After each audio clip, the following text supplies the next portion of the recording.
If I could have your attention, please, I'll call the meeting to order. This is the February meeting of the Wilson County Board of Zoning Appeals. Appreciate everyone making it in this morning. Do we have anybody in the audience that has a case that you would like to defer to a later meeting or withdraw altogether? And if there are none, then the agenda will remain as published. We have a court recorder here with us this morning that's taking a record of our proceedings. If you would like a record of the meeting or a particular case, you can get that from the court recorder. That will be at your expense. And if you would, please see her at the conclusion of the meeting. Just a reminder to everyone to please silence your cell phones. The order of business will be that I will call the case number and read the nature of the application. At that time, then we'll get staff recommendations from Mr. Lawless. After he gives his recommendation, we will hear from the applicant if the applicant wishes to address the board, and the board may ask questions of the applicant. After the applicant has an opportunity to address the board, then we'll allow anyone else who wishes to speak in regard to a case, whether that be in favor of or in opposition to, we'll allow them the opportunity to speak.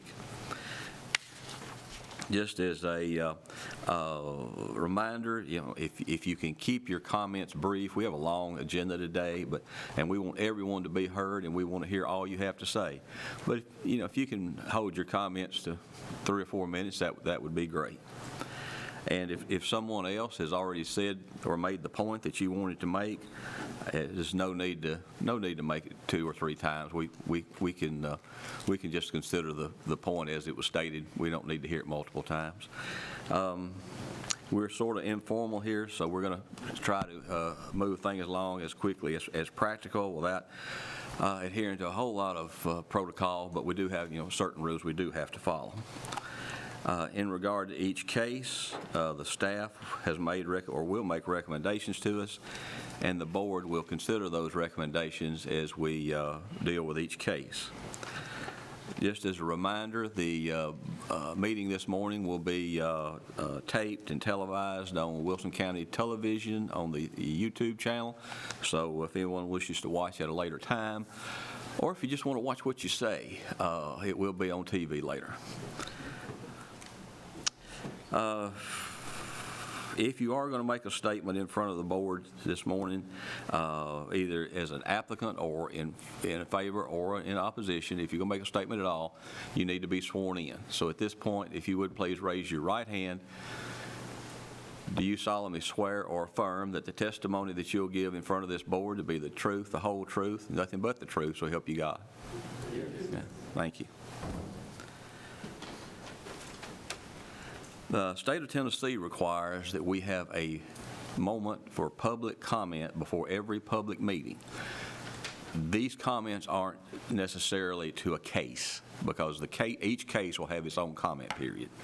But if there's anything that you would like to get up and address the board about that is pertinent to anything we do, the rule and the law are pretty open.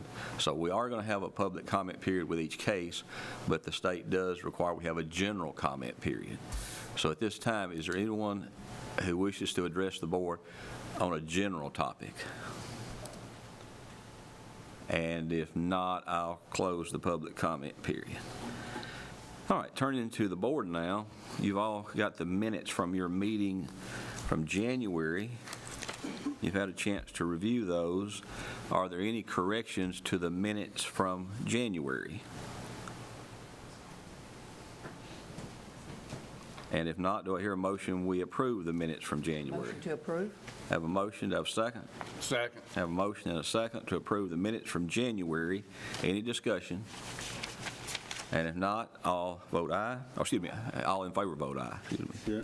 Yeah. Okay. Aye. If there's any opposition, we'll do it that way. Okay. Minutes are approved. Take me a minute to get warmed up here this morning. Okay. Our first case is a case that was deferred from the November meeting. Edward Haggerty requesting a renewal for short-term rental. The board approved the short-term rental on February 16, 2023, for a period of 1 year.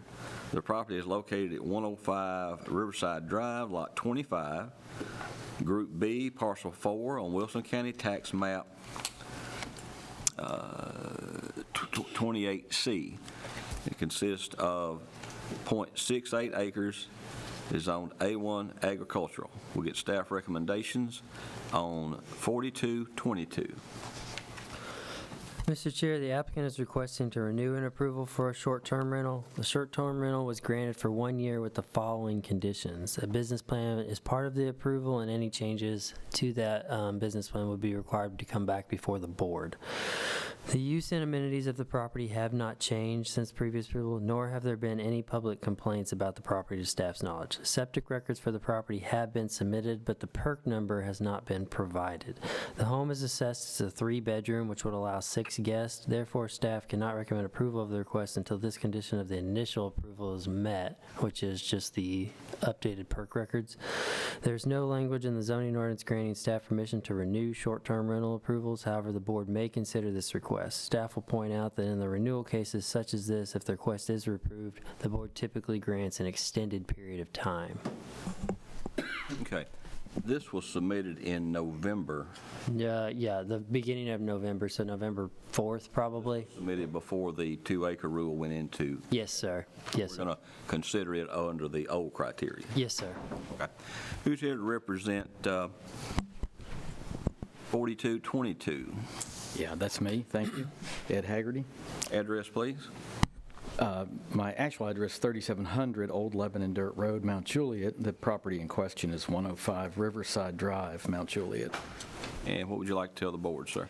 Well, I think I heard that I didn't comply, but I did comply with the instructions the board gave me in November, which was to contact the Department of Environmental and Conservation, TDEC, and they did, and they came out and made a sewer inspection and granted me the inspection letter. And I thought that was what I was lacking. I don't know about a PERC number. Yeah, and the system is so old, I don't know if they'd be able to validate the actual bedroom allotment on there, but he had submitted the inspection letter, and if that meets the intent, that would satisfy that. But it's not going to state an actual bedroom amount on there. That's what they typically do in these cases where we don't have records, is it not? That is true, yes, sir. All right. And Mr. Haggerty, how many people had you intended to accommodate at this facility? We've advertised it actually for 8, but we will modify that to 6. I was unaware of that limitation as well. And actually in the next at least a year, it won't be available for rental anyway. Got my daughter moving in. She won't be paying. Hopefully she won't be short-term, please. No, she's building a house down the street, and so she's wants to keep an eye on the Does the board process. have any questions for the applicant? Okay. Anyone else wish to address 4222 Haggerty? Okay. If not, I'll close public comment on 4222 and turn to the board. Do I hear a motion, or is there any discussion? And this would be for 6 guests That's based what on I the would, bedroom count. that's what I would recommend. And we would go to 3 years on the, if You have a couple that you've done 2 years on, but typically you go, the second approval is we for 3 decided years. 135, which Yeah. would be the standard. Okay. That's an easier standard to follow if you want to stick with that, yes. Yeah, okay. If the applicant doesn't need 3 years, do we need to go ahead and do it? I mean, he's said he's going to have someone moving in, a family member, so I'm not trying to muddy the water, but I mean, Well, at the end of her build, she'll be moving into her new home, and I'll be available again, I hope. we'll go back, okay. Yeah, okay. yeah. I wasn't clear on that. Thank you. Within a year. Okay. Mr. Crockett, do you have something? No. Okay. I'd like to make a motion to approve. Okay, have a motion to approve. 6 bedrooms, 6 guests, and for a 3-year period. Okay, and again, this with the same criteria that governs you in the original approval is repeated herein. Yeah, okay. I'll second. Have a motion and a second. Any discussion on the motion? If Not, all in favor vote aye. Aye. All opposed vote no. The ayes have it. Thank you, sir.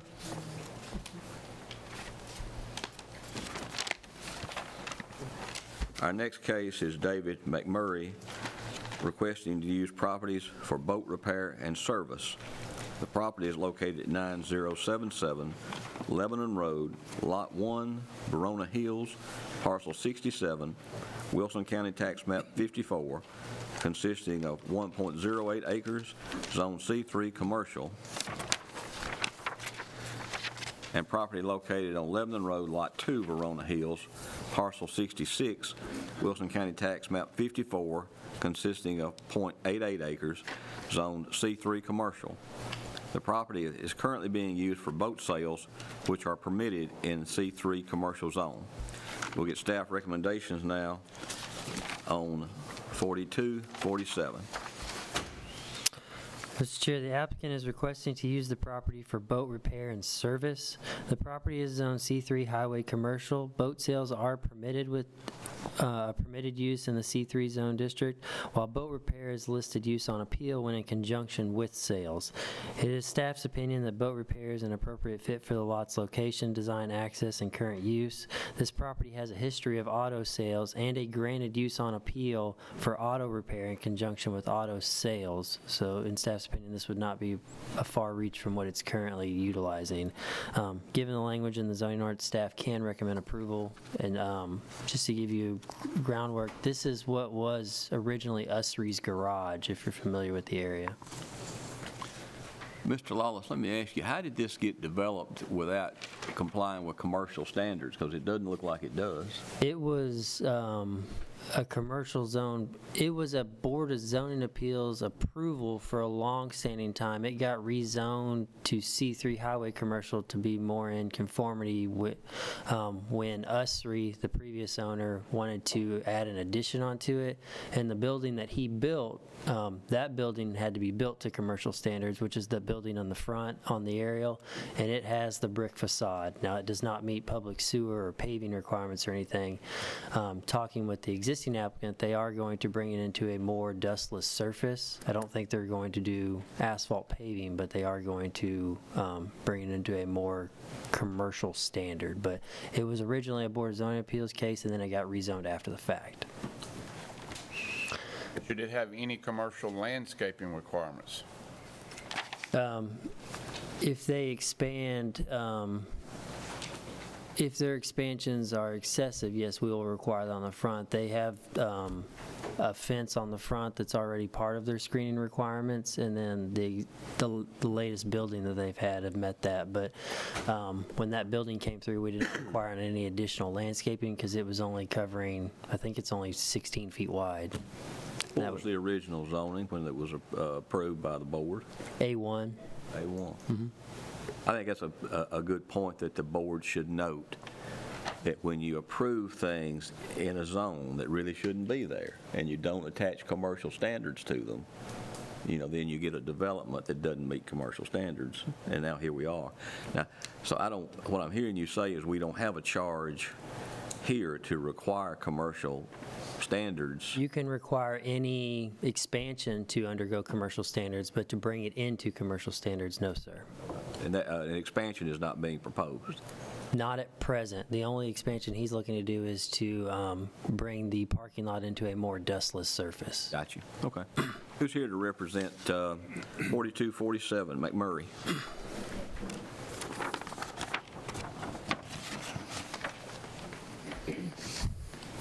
Yes, sir. Name and address, please. David McMurray. My home address is 105 Burton Court, Mount Juliet, Tennessee. And of course, this address is 9077 Lebanon Road. Anything you'd like to tell the board, sir? Just looking forward to moving my business there. And of course, improving the looks of the complex as it is. As you know, if you've driven by, we've improved it already. It went from a car repair lot to now it's going to be a boat dealership. Good. And you heard our conversation a moment. Yes, sir. Absolutely. I respect that. Okay, got you. All right. Does the board have any questions for the applicant? If not, does anyone else here wish to address 4247 McMurray? Okay.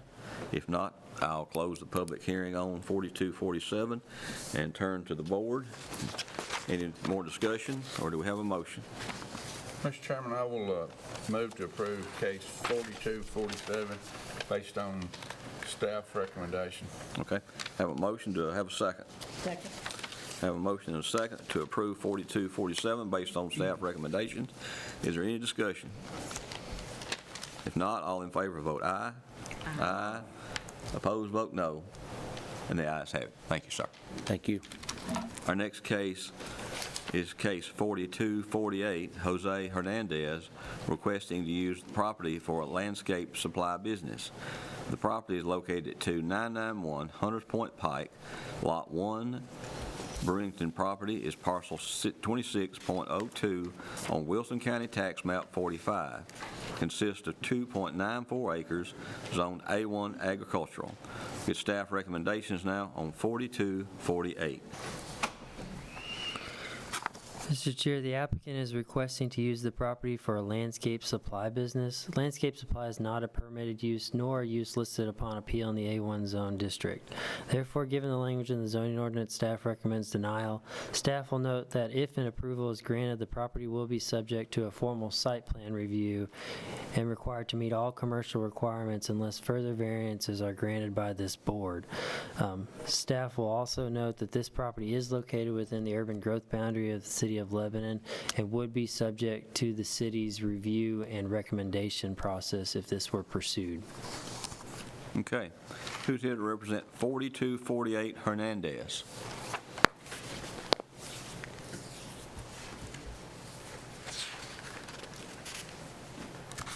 Good morning. Good morning. Name and address for the record, please. Jose Hernandez, 1847 Africa Road. And the address we try get this business is 2991 Hunter Point Pike, Lot 1. We just try to use it for time being for like landscaping, sell landscaping products like mulching, rocks and stuff like that. Were you able to hear what the planner had to say? Yes, This is yes. not an allowed use in this zone, A1, agricultural zone.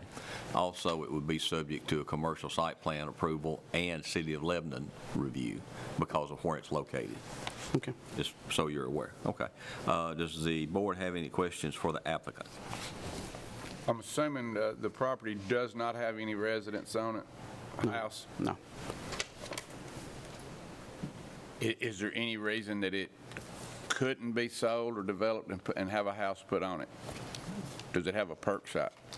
I've had, and I don't know if he has more knowledge on it, I've had multiple inquiries of this property before Mr. Hernandez bought it, and it's my, to my knowledge, that it does not perk. I've had potential buyers tell me that they've had multiple perk tests done on this property and they've failed. So I don't know if just their soil scientists have been able to find it or if the site is unperkable. Other questions from the board? Well, if not, does anyone else wish to address 4248 Hernandez? Yes, sir, come forward, please.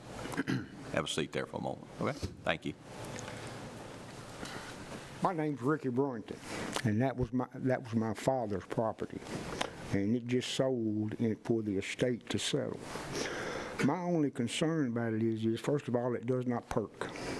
He tried to do things for that over the years, and he never could get a perk site on it. The county never would let him do anything to it. Okay. Plus, when he bought that property in 1983, when he had it cut up to the Brewington subdivision, we had no water. No county water that come through Africa Road. So myself, the next property, which was Roy Poole and my sister that built a house, and then he had 3 acres up behind mine at 140 Africa Road. We had to run water from the main line on 231 all the way to our properties. That property has a water rights across it. It's in the deed, everything. So my only concern about it is if something was to be built there, how are we going to have a guarantee that we can get to the water lines if they bust and break? Those water lines have been in there for 40 years because I built my house in 1983. and which I had a water leak last week. I probed for 2 weeks trying to find that doggone water leak. My water bill was $600. I wasn't no happy camper. But that's my only concern about it. You know, plus that the property's on the corner of Africa Road and 231 right there, and there's an entrance there. I would suspect that the state granted him to put in from the 231 side. And plus, you have to remember that property on the front of it, the main line from the water plant, that Gilmore Hill Road, runs right across that property. So see, basically, the city and county have right to the front of it because that's where the main water line is. So, I mean, I have no problem with Mr. Hernandez. Seems like a nice fellow. But that would be my concern. That's what we have. We have to have a guarantee, myself, my brother Michael, and Mr. Robinson. We have to have a guarantee that is even in the middle of the night, if that water line breaks, we can get to it. I would say that's a civil issue, as to say it's between you and him, not subject to the review of this board. Okay, well, I'm just saying that's my concern. But it is in the deed. There is water rights across there. It sure is. So that's basically what I have to say about it. Appreciate it. Okay, thank you. Uh-huh. I don't think you gave us your address, but, 140 Africa Road. okay, I was going to ask you, where do you live at in connection with this property? Well, once you, Is it on the map? okay, once you turn up Africa Road going east, okay, there's his property on the corner, here's the other 5 acres, and then I'm the third lot, is where I'm at the top of the hill. Plus now, which that was my mother and father's property across the road, at 71 Africa Road. I own that now. So see, I own 2 properties up there. But like I say, I mean, I'm not trying to be hard on him or anybody, and I think any improvement to the property would be good. But, you know, we have those concerns. He never would perk before. I mean, how do you get a business on a piece of property when it don't work? You know, when it don't perk. See what I'm saying? So basically, that's what we're saying. Thank you. know. Thank you. Anyone else? This is Hernandez, case 4248.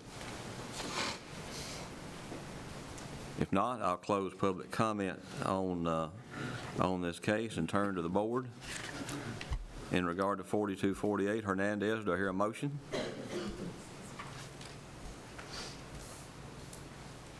I'll make the motion that we deny based on staff recommendation. Have a motion to deny case 4248 based on staff recommendations. Do I have a second? Second.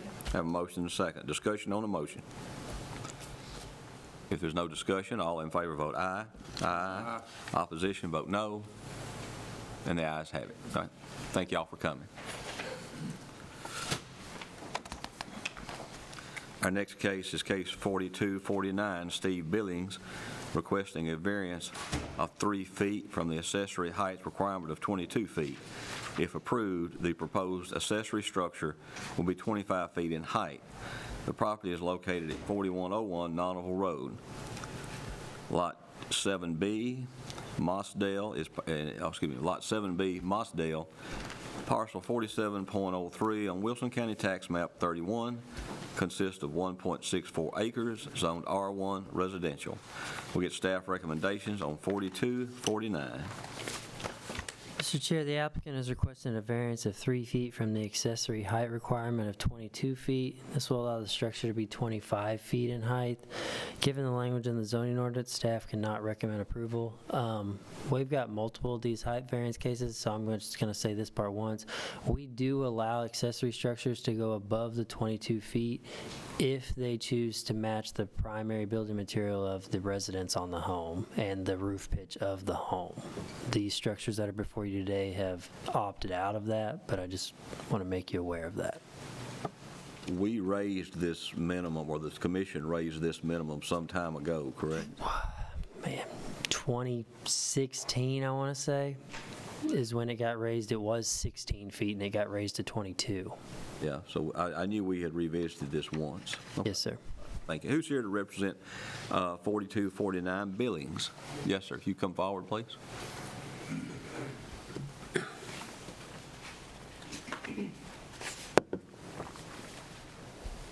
If you would give us your name and address for the record.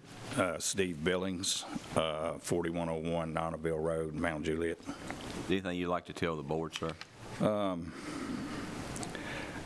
The reason for the height is just to make the building look better rather than just being a plain barn. I'm wanting to do 2 separate roof heights right here, just to make it look good. And there's no, But my conversation with Mr. Lawless was we had people several years ago that continued to ask for these variances, and to get away from that, we went back to the county commission, and they raised it not too many years ago to where it is now. So is there any reason other than aesthetics that you want to have this variant? no. I mean, I can do the building and keep it under 22 feet, but it'd be an ugly And I ask that, when we vary, we're supposed to have a reason Yes, other than aesthetics. right. Does the board have any questions for the applicant?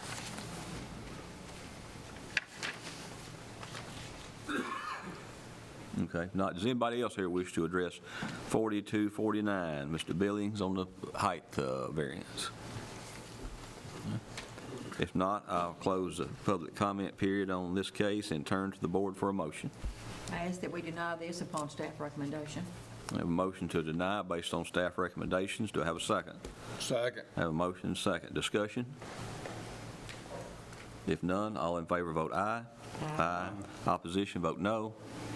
The ayes have it. Thank you, sir. Thank you. Our next case is 4250, Jonathan Roan, requesting to use the property for a trucking business. Applicant is also needing a variance from the sewer requirement for commercial zone property.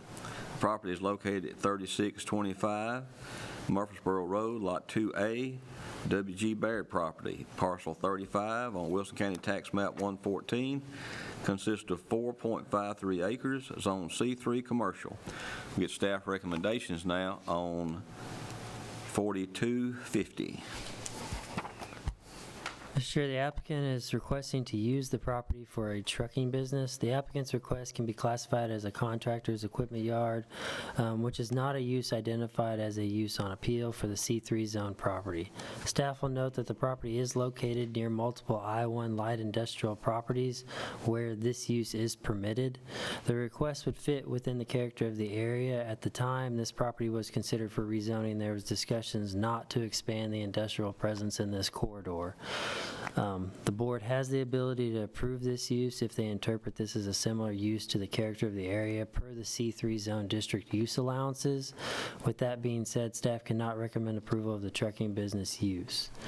That's just based off conversations that I had during the rezoning process for this property. Applicant is also needing a variance from the sewer requirement for a commercial zone property. Staff cannot recommend approval of the sewer variance, but will note that similar variances have been granted if the applicant was able to prove the septic system was adequate for the proposed use on the property. Okay. Who's here to represent 4250? Yes, sir. Come forward, please.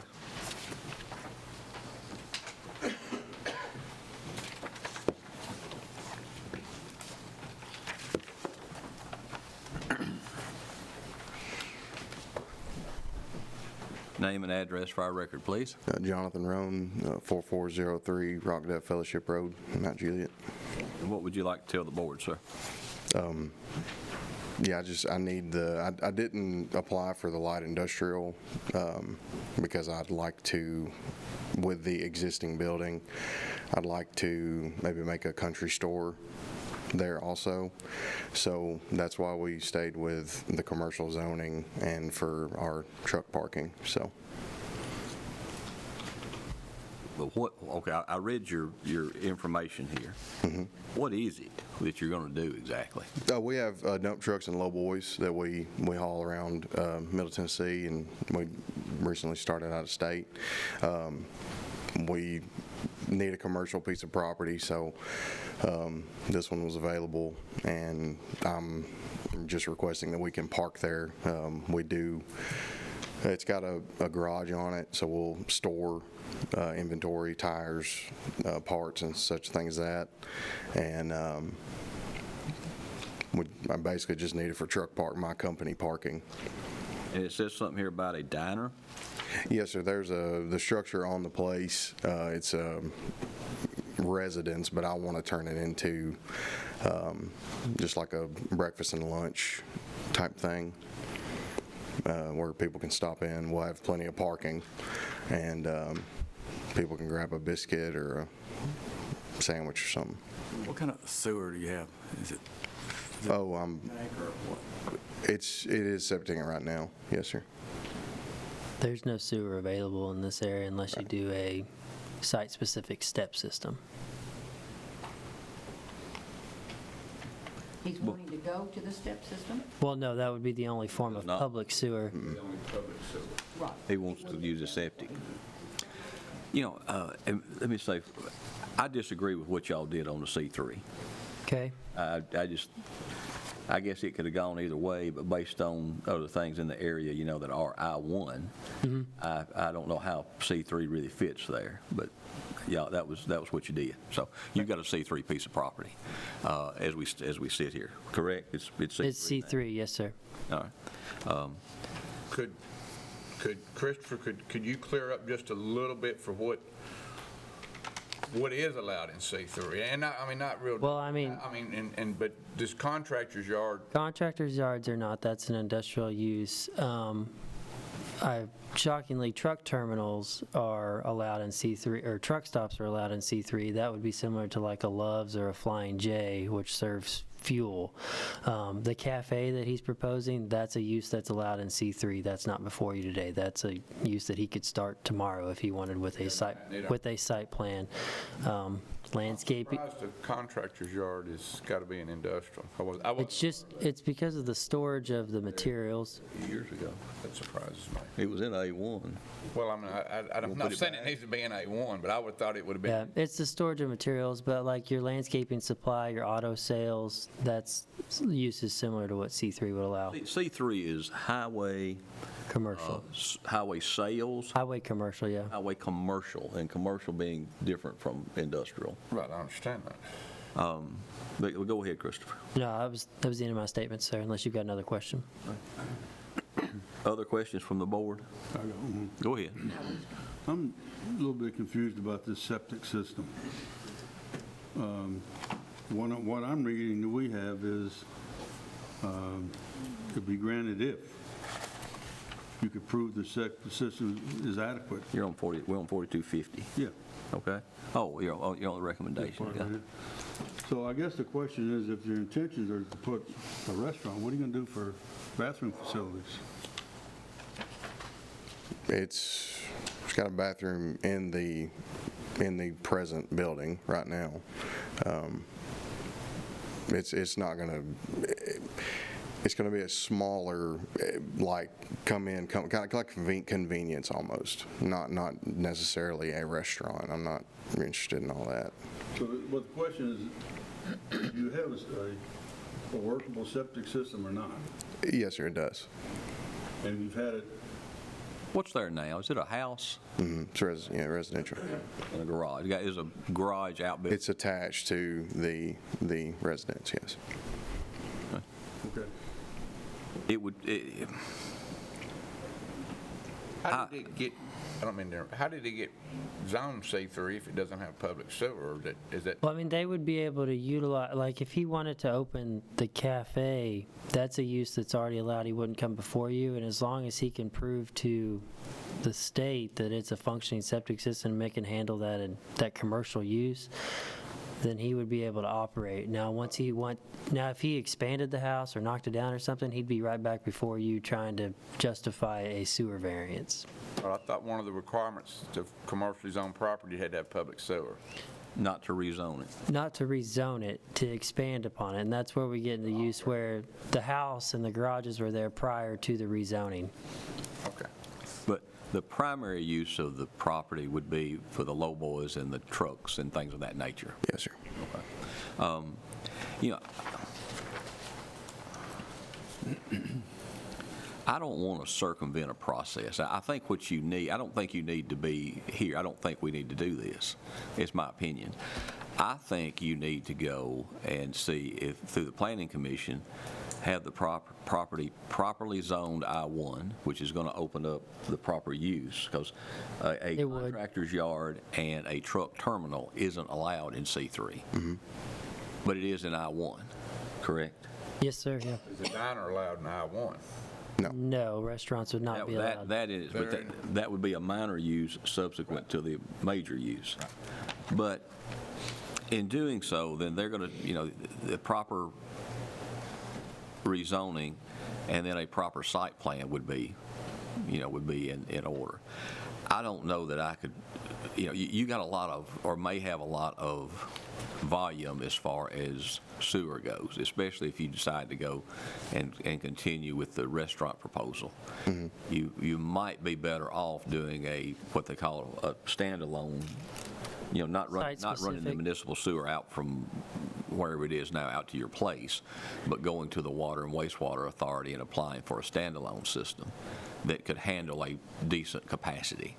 We have a few out there now that are on septic tanks, but they're pretty much single toilet, commercial. It doesn't have commercial sales. What I'm trying to. You're right, yeah. That might be a better option for you. But anyway, let's move on with the hearing. Is there anything else you want to tell the board, or does the board have any other questions for the applicant? Yeah, I do. Go ahead. Anybody's question. If we take the restaurant aspect out of it, the truck parking can be approved based on appeal, which is obviously why we're here. If we take the restaurant out of it. Stop you right there. It's Go ahead. not an allowed, we could. Okay. The law allows us to do it, but it is not an allowed use in this zone. And Okay. C3 is not where you go with a contractor's yard or Okay. with, truck parking or Yeah. truck terminal. So it would have, regardless, it's going to have to be I-1 to have the truck parking. For everything to work like it's supposed to. Okay. It should be. If there's no other questions from the board, does anyone else here wish to address 4250 Rome? Yeah, come forward, please. I'm Diane Jernell, and I live at 3571 Murfreesboro Road. I live next door to what Jonathan's trying to do. When you pull out of our driveway, when he pulls out of his driveway, or I pull out of my driveway, we're looking at an equipment sales lot, huge, I don't know how many acres, huge parking lot of stuff parked for sale, an auction piece of property. When he looks to the left of the property that he's trying to get parking for, it's a trucking company. I mean, we're surrounded by dump trucks, heavy equipment. It just doesn't make, to me, personally, it doesn't make any sense to tell him he can't park trucks when I'm sitting in my driveway trying to pull out on 231, and that's all I'm looking at. I understand, but And when we came for rezoning, they told us this is what we need to do industrial. They want a site plan, blah, blah, blah, blah, blah. And, the neighbors, I think, have a variance to park their trucks. So his immediate neighbor on the left gets a variance and we can't get a variance? Ma'am, I don't know about the property on the left. We're not dealing with that today. Each case stands on its own, and what he wants to do is not allowed in the zone that property is currently zoned. Thank you. Anyone else? Chairman. Yes, sir. Board, thank you. I'll be brief. Haskell Evans, 5925 Franklin Road, Commissioner for the area. I was approached with this and over the holidays, so I couldn't speak with staff directly, but I was asked about it. I was like, I don't think that's permitted use.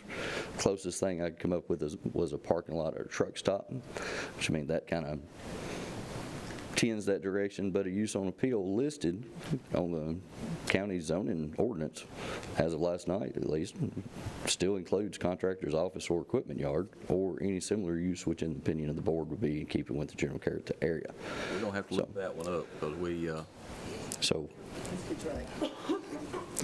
if I do have two requests of the board. I'm not here to support or oppose this, but if it is approved, I would request that all commercial ingress egress be required to use 231 and not Old Murfreesboro Road. But if it's denied, I would suggest that we clean that language up in the zone ordinance itself.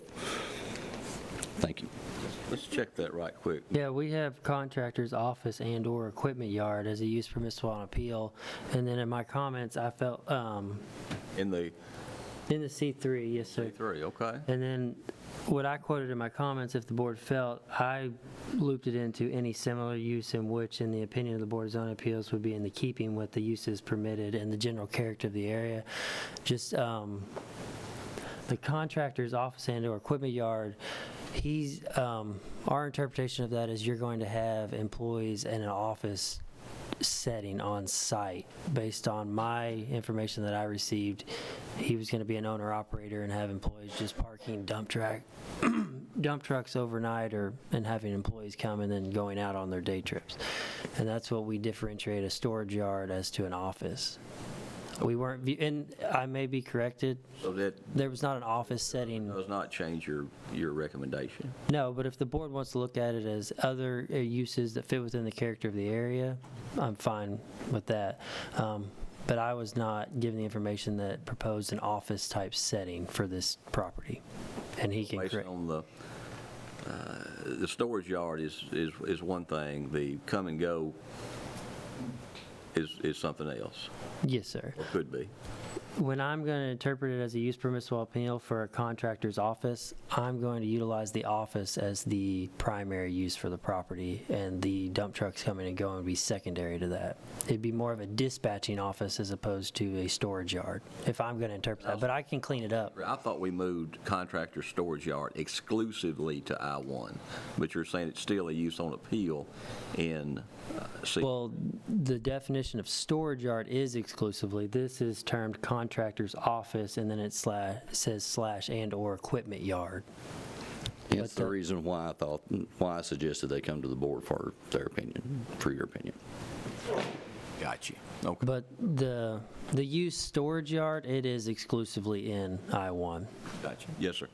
I've got a question for a commissioner maybe, but, and it's already been touched on, but obviously you represent this, sir. This is your, would you say that this use is in keeping with the character of the general neighborhood, I mean, the surrounding neighborhood? there's I-1 across the road, which is equipment sales, auction place, and then you have the old hydrovac site directly to the south.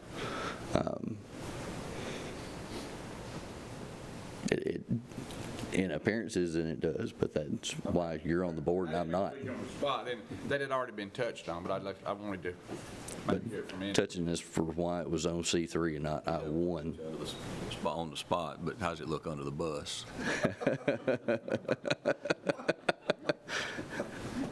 But That's good. But as far as why it was on C3, not I-1, the only I-1 in the area is directly across the road. Everything else, commercial out there, is C3, so that was in keeping with. Okay, so the whole Within area that is not lecture. I-1 then? Okay. Well, there is a mix. There is a mix. There is a mix, because I'm going to tell you, I own 2 lots out there, and they're I-1. And Jim's pool is C3, and in the area, but Jim's pool is C3, legacy lot. I don't know what the Property, road is. It's I-1, I think. That one is I-1. Yeah, so, it's That was the probably only one I was aware of. I'm not sure about the property directly across the street. I know the property to the south is C3. but I apologize to the audience. I thought we had moved everything to do with a contractor Into I-1. in I-1, but you kept the office in C3, Yes, sir. and the storage yard is in I-1. Yes, sir. That makes no sense, but Well, I can clean that up. But And the lot surrounding this is C3. the lots to the north and the south now, because I think the lot to the north was also Zone C3 at the exact same time this one was. So, Now, yeah. since this is zone C3, or whatever it's zoned, if this is approved, he has to go to the planning commission for a full site plan?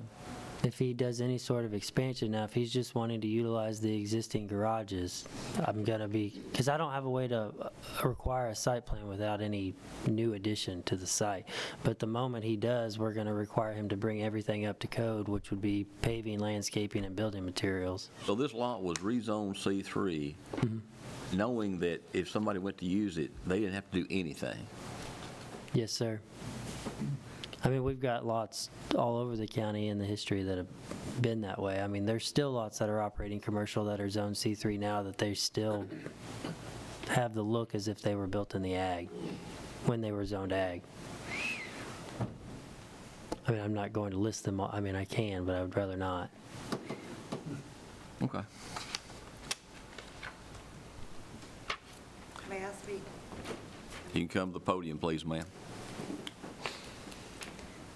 Name and address, please. Jessica Clark, 3625 Murfreesboro Road. So we live there now. He was talking about the offices and the parking of the trucks. This has been going on for a long time next door. They park their trucks overnight, the people come in, the workers, the employees, they get their trucks. That's been going on for a long time. It has recently sold to someone else, so it's no longer going on, but they're still in and out all the time. So we were rezoned November of last year. She's right, Diane's right. There is nothing but industrial and C3 all around us, even behind us on Old Murfreesboro Road. We have When you say you rezoned, from what to what? 'Cause we went from A1 to C3. Okay. Your request? Yes, at our request. Me and the neighbor were the only two left out there that were not zoned as a C3 or A1 or, no, I'm sorry, I1. Yes. So we went together and both were zoned at the same time as C3. There's a green roofing company behind us. There's boat sales. There's the meal, the Burt Beard's meal, whatever it is. The dump is what I call it. Then you've got, like a zoo is back there, event barn. Then you've got the boat places down there, the car lots down there. You got Jim's Pool, you've got the RV. I mean, it's all C3 or I1, whatever you're calling it. It's, and the dump trucks, semis, all day, all night. So, I mean, it's nonstop. So, I mean, it's no different, which I think he said, I think Mr. Jonathan said he had like 4 dump trucks that he wanted to park there or something, which don't quote me on that because I'm not for sure. That's nothing compared to what is there now, in my eyes. But there, now, you're not talking about this site. No, not my property in the area all around us. I'm talking about surrounding areas, not my property, which I hope soon be his. But that, I just wanted to let y'all know that the dump trucks are there all the time, and the employees coming in and dumping and stuff. Familiar with the general character of the area. Yes. All right. Thank you. Yes, sir. Lyndon Lefevre, 6457 Old Murfreesboro Road East. I'm one of the realtors of the Lefevre's team that represents Mr. Roan. And when we wrote the offer, I'm hearing that y'all are catching on to what we saw when we read it, that it was C3 and that it was permissible for a parking lot or a truck stop or a service station, any of those things. So we wrote the offer thinking that it was needing nothing. And then later to find out after we were under contract that it needed permissible on appeal, like you were saying, needed to already be in there seemingly, or it didn't make sense that it wasn't. And that's why we had to postpone our closing over a month to come up here and ask for this, because Chris had told us that it was permissible on appeal. So we thought, I wanted to know for clarity's sake before I leave here, why that maybe could be relooked at. I want to request that be looked at, that it not be so confusing as to why that permission would not already be granted. I understand what he's saying. I don't agree with the way it's written, but I understand what he's saying. The office and support area can be in C3 for the contractor, but the storage yard has to go to I1. So I understand that. I think it should be one place or the other. Okay. I think it would be clearer. Yes, it needs to be clear. That's my point. Thank y'all. Thank you. Anyone else? Let me ask, Mr. Roan, could you come back to the podium just a minute? So you're not going to add on to this? You mean as far as building goes? Yes. I don't plan on it, no, sir. And you realize if you do have any addition at all, that it'll have to go to the planning commission, and a full site plan will have to be developed and complied with. Yes, sir. Okay. Now, what about your storage? Because if this is we're talking about this as a contractor's element, where's the storage going to be? Inside, outside, where's it going to be? parts, tires, supplies will be in the garage, it's 4-bay garage. It'll be inside there. The truck parking, I got it on that little map there. Our parking will be up toward 231. We have a, I'd just say a friend that parks his truck at our place now that will have to go with us, but probably gonna have to park him behind the garage, just to keep everything separate from my company and his. So that's the plan. So are you saying there won't be any outside storage? Parking is one thing of a truck, but outside storage goes in the building? Storage goes in the building. So for instance, if I buy a trailer that has several pieces that are interchangeable, there will be storage outside for the big trailer pieces, yes. And what would you do with those? They'd just be on the mill-ins or crusher run just outside. But when you buy them, what do you do with them? Do you sit there, or you? Until they're needed, yes. And then when they're needed, what are they being used for? So, just for instance, a lowboy trailer, a modular trailer, you can take the floor out and set it to the side and put a different floor in it. And then you take it out and do whatever load you got to do, and then come back. If that's the next thing needed, it'll stay in. The other floor will be next to it in the parking lot, waiting to be utilized. So you're not doing salvage work? Like, you're not salvaging trailers and chopping them up? No, no. This is all related to the hauling business? Yes, sir, yeah. Would you say that the outside storage would be equipment in working condition, equipment that is actively being used? Yes, sir. Can I add something, Mr. Chair? On your plot plan, I guess, you have truck parking kind of squared off in a larger area.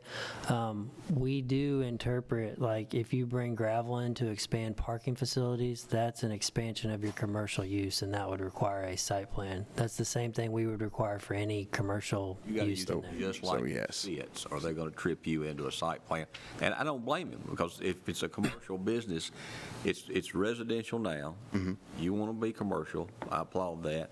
But if you do anything to it, you'll have to go for a site plan approval. Okay, so yes, I'll revise that answer out. Yes, I will have to do that for sure. So you're saying, when you put the gravel down, you will go and get your site plan and you take it through the planning commission? Yeah, I guess I'll have to, yes, sir. Mm-hmm. Well, if you do gravel and things of that nature, that's what we just want you to be aware. Yeah. That's what's. Yes, sir. Okay. Without a variance, gravel is not typically permitted for travel surface on commercial districts. I would say he crosses that bridge when he gets to it. Okay. Because we don't know what the scope might be. He might develop a site plan, the gravel is only not required, or excuse me, you can't use gravel for required parking. Correct. But he could use it for support parking. Yes. I would think you could use gravel for equipment storage. Well, that's what I'm saying. Yeah. Required parking is required to be paved. But equipment storage would be on gravel. If it's just something you're doing for your convenience, you can be on gravel. Yeah, and similar, we would typically require that to the rear of the property. Now, granted, I know this property has road frontage on the front and the rear. You're going to access the property off of 231. Yes, sir. Not Old Murfreesboro Road. No. Okay. All right, we've heard from the public, I think. Does anybody else wish to address this before we move on? Okay. I'll close public hearing on 2250. And I will move that we approve the application for the trucking business with the stipulation that all parts storage be inside, and that the access be to 231, not out the back, and that if the use is expanded in any way, that you need to go through the site plan process with the planning commission. Okay? And we'll talk about the sewer separate. So that's my motion. Do I have a second? Second. Have a motion and a second. Discussion on the motion. If there is none, all in favor vote aye.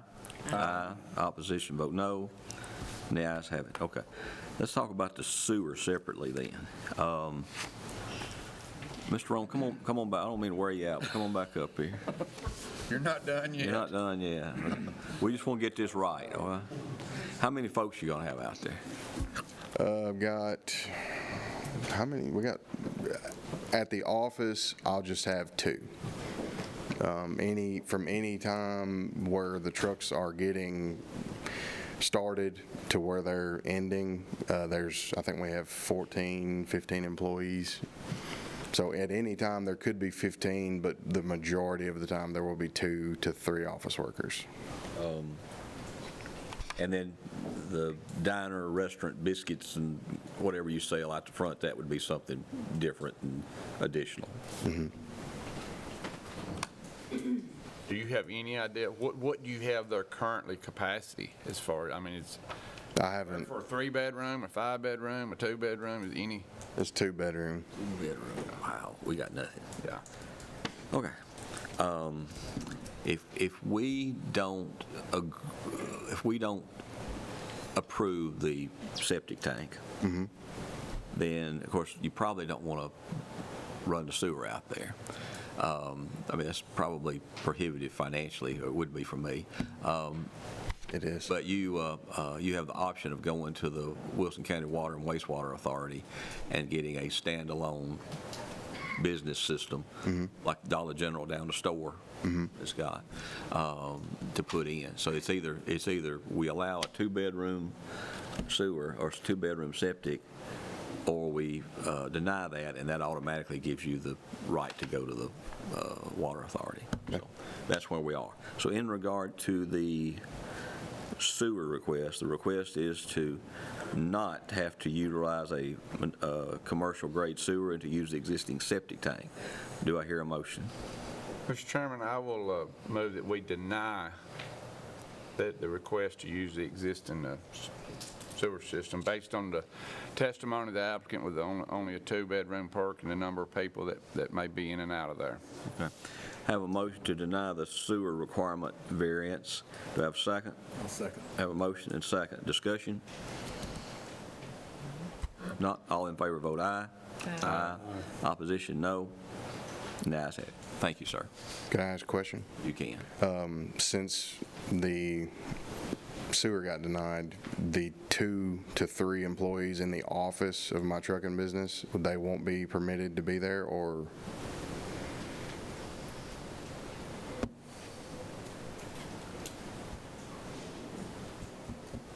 This piece of property is supposed to have a sewer to be used. Okay. A commercial sewer. That is correct. You don't have that right now. Okay, right. So you should have a commercial sewer in place to use the property. Okay. So I think that's a decent answer. That's probably the PC answer, yes. Okay.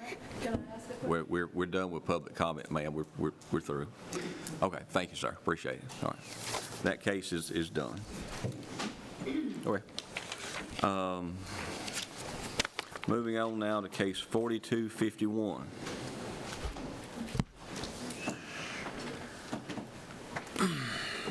Japel Properties LLC requesting to use the properties for events. Applicant is also needing a variance from the sewer requirement for commercial zone property. Property is located at 8220 Central Pike, Lot 3, Myers property. Property is parcel 46.05 of tax map 96, consists of .73 acres and is zone C3 commercial. Property is located on South Mount Juliet Road, Lot 2, Myers property, parcel 46.04, tax map 96, consists of 1.08 acres and is zone C3 commercial. We get staff recommendations now on 4251.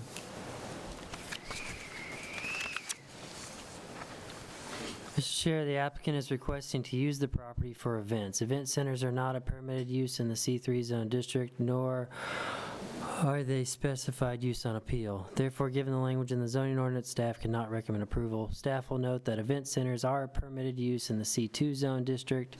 Staff will also note that this property is located within the urban growth boundary of the city of Mount Juliet and would be subject to the city's review if rezoning were to be pursued. The board has the ability to approve this use if they interpret this as a similar use to the character area per the C3 zone district use allowances. Applicant is also needing a variance from the sewer requirement for a commercial zone property. Staff cannot recommend approval of the sewer variance, but will note that similar variances have been granted if the applicant was able to prove the septic system was adequate for the proposed use of the property. Okay, who's here to represent 4251? Yeah, come forward, please. Name and address for our records, please. Jeannie Olivier, 503 Wyndham Hill Court, Mount Juliet, Tennessee. Okay, what would you like to tell the board? This property was rented, and it was under contract for sale. And TDOT is going to be doing some changes, my understanding. So that sort of lost the sale of that property. We rented the property, had a tenant, lost that through that process, and we have a new tenant who has an event center, which is just small birthday parties, graduations, and things like that. Looking to continue, the building's already there, and it has been there, and just looking to continue to use the building. Okay. Any questions from the board? You said small parties. What capacity-wise, we talking 20 people, 50 people, 100 people? What's the fire marshal came out and took a look at it and approved for up to 149. Up to 140? Yes. Is this already operating?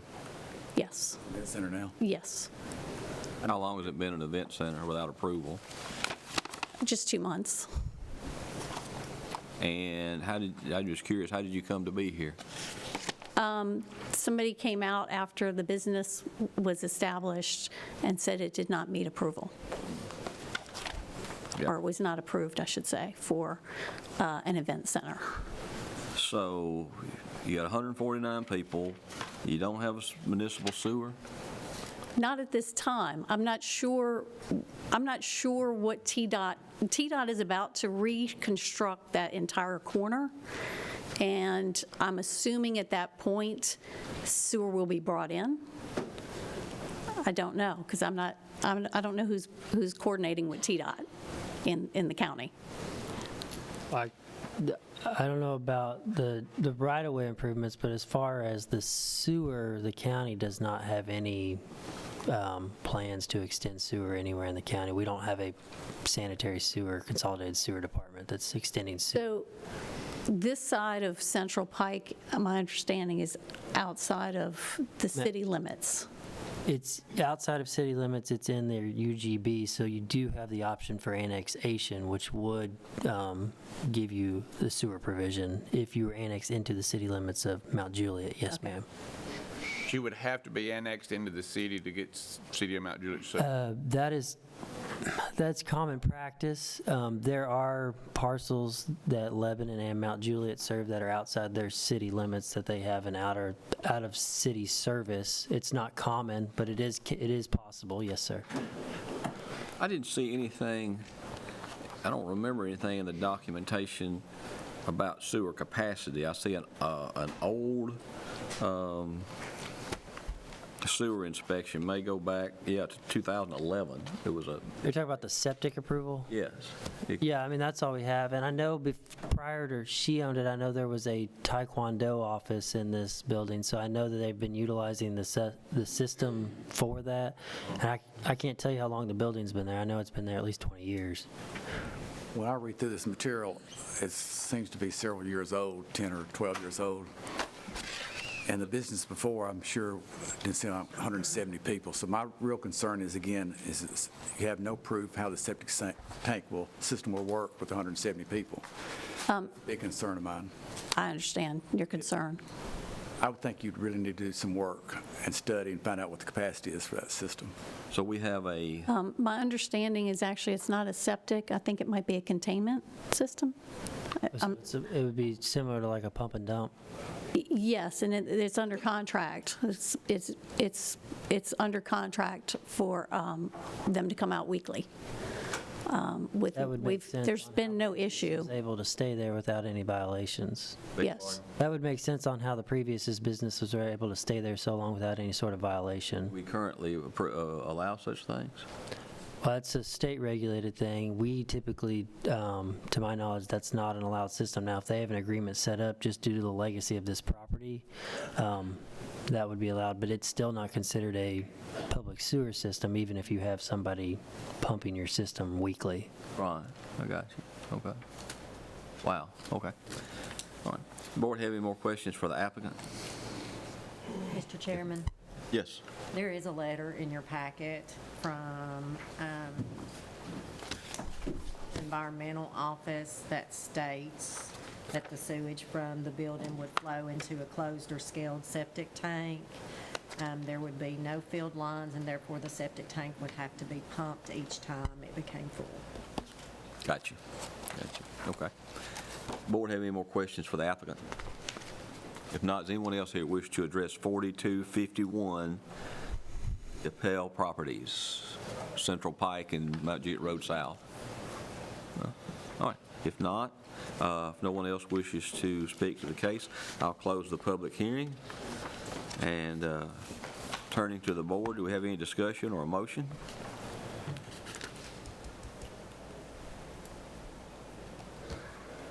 And Mr. Lawless, this is not an allowed use in this zone, right? No, event centers are not. They're typically allowed in C2, just based on the language in the zoning ordinance. Now, it's kind of... C3 doesn't have a provision that it allows everything in C1 and C2? No, C3 does not have that. C2 has a provision that it allows everything in C1. C2 is, I think, when written was kind of as a catch-all, but no, C3 was specific to highway uses. Gotcha. Now, the closest thing in there is the very last provision in C3, which it's, if the board interprets that it fits within the character of the general area, it could fall under that as a use allowed. And again, this property doesn't meet commercial standards, does it? No. I mean, I don't know what the building material is, but no, it's a gravel parking lot, no landscape. There was landscaping requirements when the storage unit building, they were required to put landscaping. I think the majority of that's still alive out there. Now, it was minimal, but there has been some done on the southern portion of this parcel, which is the gravel lot. So there's no designated, defined parking area for this building? No, we don't have any site plan that designates the amount of parking in designated areas, no, sir. Okay, got you, thank you. We got that for parking, but I don't. Yeah. Well, that's, yeah. Could I Yeah. ask a question? Absolutely. Am I understanding this by going through all of this and reading this? That this is C3, also only on septic? It's not on Not a even on septic. septic. It's on a, Got a tank. what On they call a containment. pump and dump. It's, you have to get it pumped every Got a week holding or, tank. When it gets full, somebody has to come pump it. There's no fill lines. And you're allowed 149 people? that's what she has. Up to, yeah. That's what the state fire marshal's allowed for the building capacity. That's an occupancy thing, not a sewer thing. Yeah, that's a separate department. Right. In regard to case 4251, do I hear a motion? I'll make a motion we deny based on staff recommendation.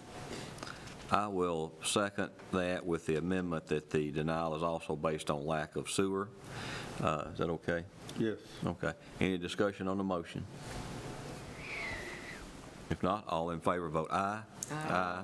Can I ask a Opposition vote no. And the ayes have it. Can I ask a question? Certainly. Would you recommend at this point, with TDOT coming in and about to rip up that entire corner, We don't have any, anything, okay, first I've heard of it. okay, all right, I appreciate it, thank you.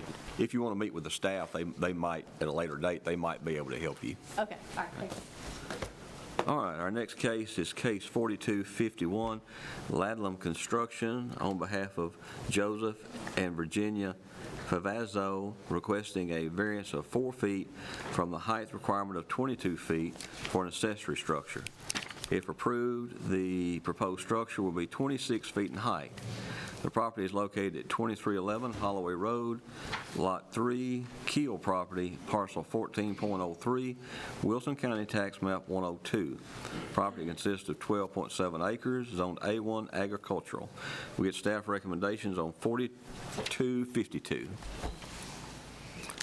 Mr. Chair, the applicant is requesting a variance of 4 feet from the height requirement of 22 feet for an accessory structure to be 26 feet tall. Given the language in the zoning ordinance, staff cannot recommend approval. Okay, who's here to represent 4252, Ladlam?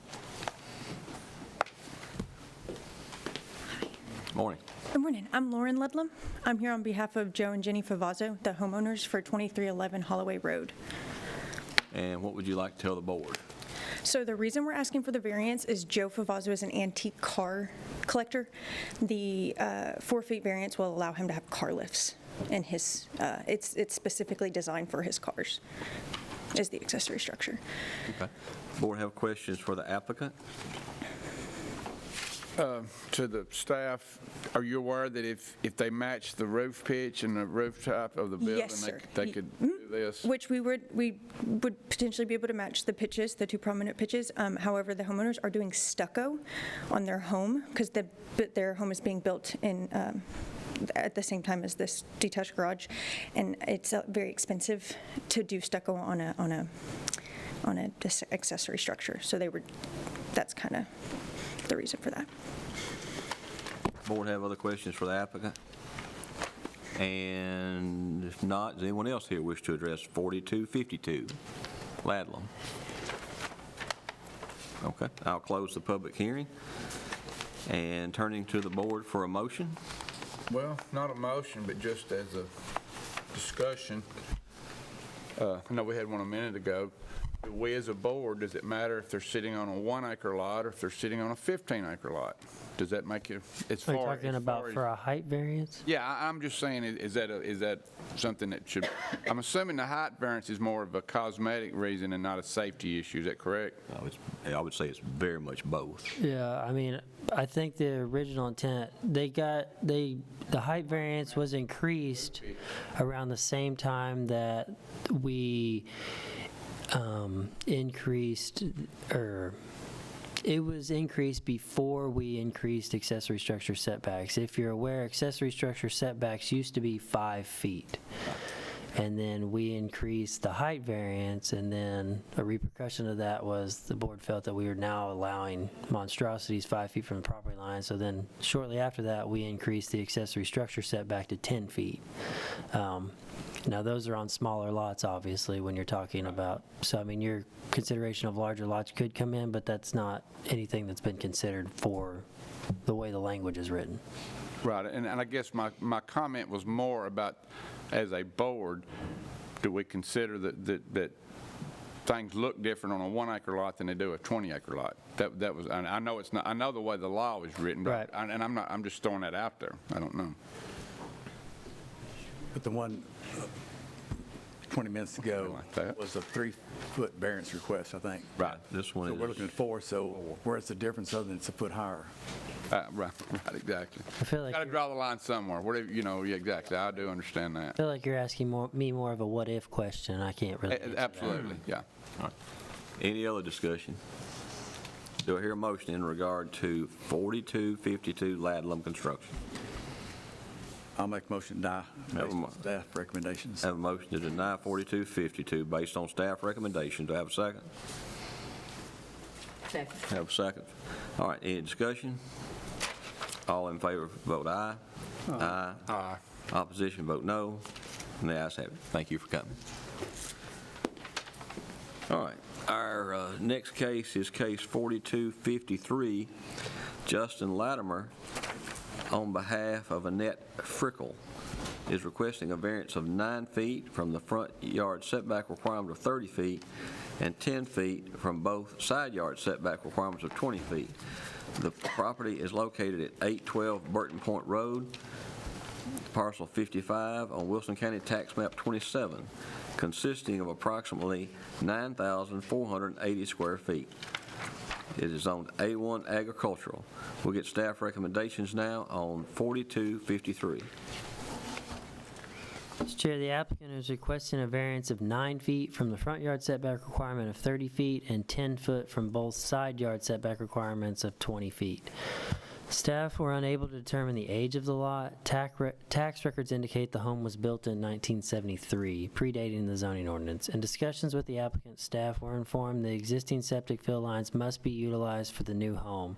This prohibits the new home from being built deeper into the lot, as the basement must remain 25 feet from the existing fill lines, and that is a TDEC requirement, not Wilson County zoning ordinance requirement.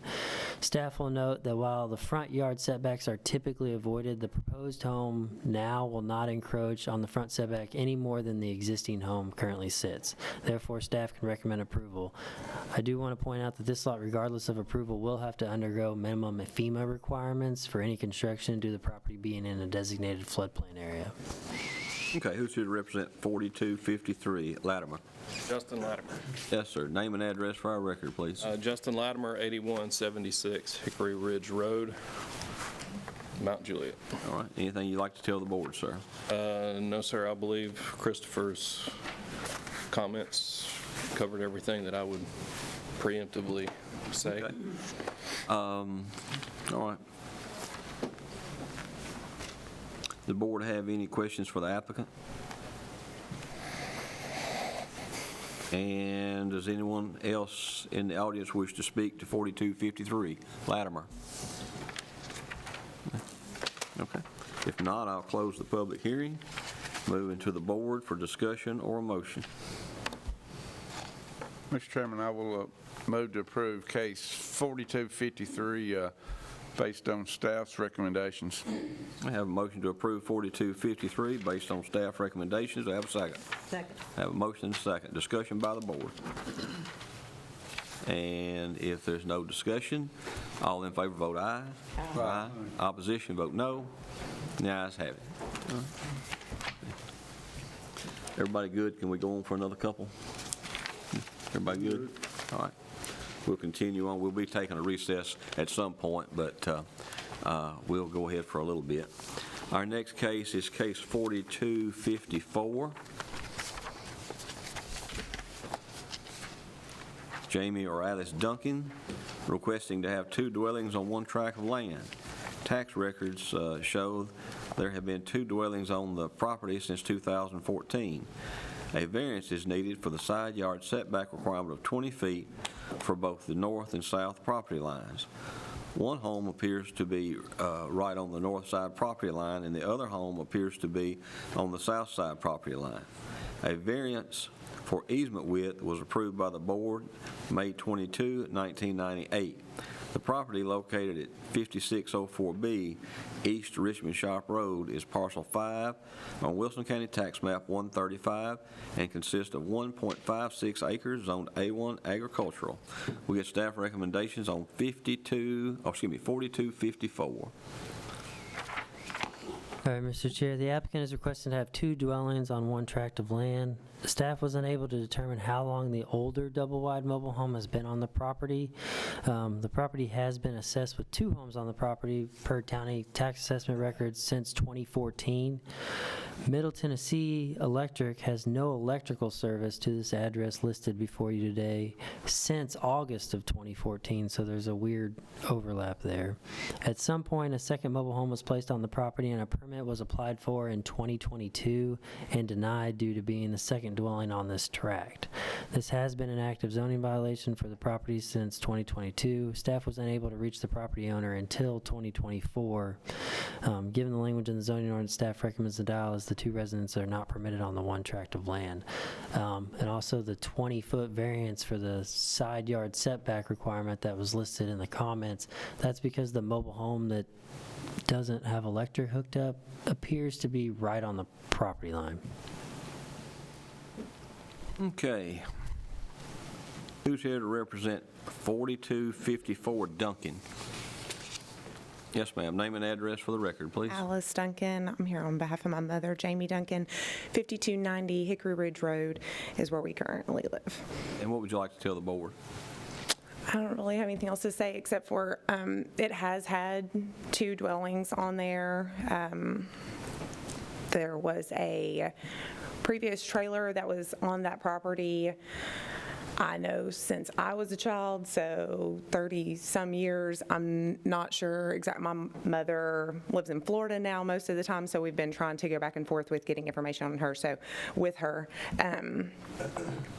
I can try to get further back records. There was, when they purchased the property, there was already, everything was already set up for a second home on that property at that time. So that was many years ago that they purchased that property. It was already set up with water, electric. So did y'all put a second one on? There is another one. So we replaced what was already there. There's a home, there's a mobile home there, and then there was another mobile home there, a trailer. We replaced that one. We took that one away. We put another one. So we just replaced the one that had been there. It wasn't anything new. Where did the second one come from? There was 2 currently on the property. When y'all bought it, were there 2? Yes, when my mother and my father bought it, before I was born. So we're talking many years ago, and there was already 2 trailers. Then they had that trailer removed. They put another trailer on. And then now my husband and I have removed that trailer and are putting another trailer in. Excuse me, your first name? Alice. Who is it, Jamie, that? Jamie is these? my mother. She now lives in Florida. You realize these were not being answered? I'm sorry? Well, the zoning office sent you, I guess, sent your mother these violations, notice violations. We've now realized what's been going on, yes. And there was a stop work order put on the property. We are aware of that, and that's the reason the property hasn't been cleaned up at all. So we're trying to clean the area up and get things taken care of. The basis of the whole thing is you cannot have 2 residences on one piece of property. So I understand. So we're just trying to figure out what we need, because there had always been 2 there, so we didn't know that there couldn't be 2. So for years, there has been 2 on that one. So we're just trying to figure out how to move forward. Replacing these trailers, if they had come to get the proper permits. I can't speak on behalf of my mother and father, what they did many years ago, but I just know what we're doing now. I just want you to be aware that if they had gone through proper process, somebody would have caught this years ago, because these trailers evidently haven't been permitted. Well, the one has been permitted, which I don't know how long it's been there, but it looks like it's been established. Is the other one that I only have records for the tax assessor that it's got assessed with 2 residences since 2014, but I can't tell you if anything was there prior to that or if there was ever a permit. There may have been, and it may have gotten removed because there was a 6-month to 8-month window when the trailer wasn't there, and that's when they went out and did their assessments, so they got removed, and then it kind of got lost. And as far as whether or not there was a permit pulled for any of those previous structures, I noticed there's no underpinning on these. For the second one, Right. The first one, the mobile home with like the I'm not sure what pictures you're looking at, but the landscaping and the front porch and things like that.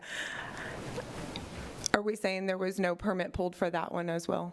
The one that currently doesn't have the skirting, which is the one to come to first. Correct. That one is still on piers. Yes. And I think, and I don't know if that's the one that's been there since 2014, I at least have knowledge of a mobile home being there since 2014. It may not have been that one. Okay. I at least have knowledge of it there. I think the one that's currently there, it's been there since 2022. Yes. And it was replacing one that was there for 2014, but I don't know prior to that if there was ever one permitted or if the one that you replaced was permitted. Okay. And I can't confirm or anything. I would have to go back and look at my mother and father's things. But as the other one, the original larger mobile home. I think it's been there. Now, it is on the property line. I don't have any documentation to rebuke that one. Okay. I've got a... Yeah, go ahead. It would appear that there's never been 2 legal dwellings on this lot. Okay. So, my opinion is, which one do you want to move? Can, And I'm putting you on the spot a little bit. We haven't done anything, but you're completely fine. Can we make can we split the property? Does that not, can we subdivide that? It's landlocked. You'd have to, what is it zoned? A1? Yeah. Yeah. you might not have road frontage to sell. Well, it doesn't have the acreage either to be able to be subdivided. And I can speak to that. The property, it has an address of East Richmond Shop Road, but the road that you see that comes down to these properties is actually an easement.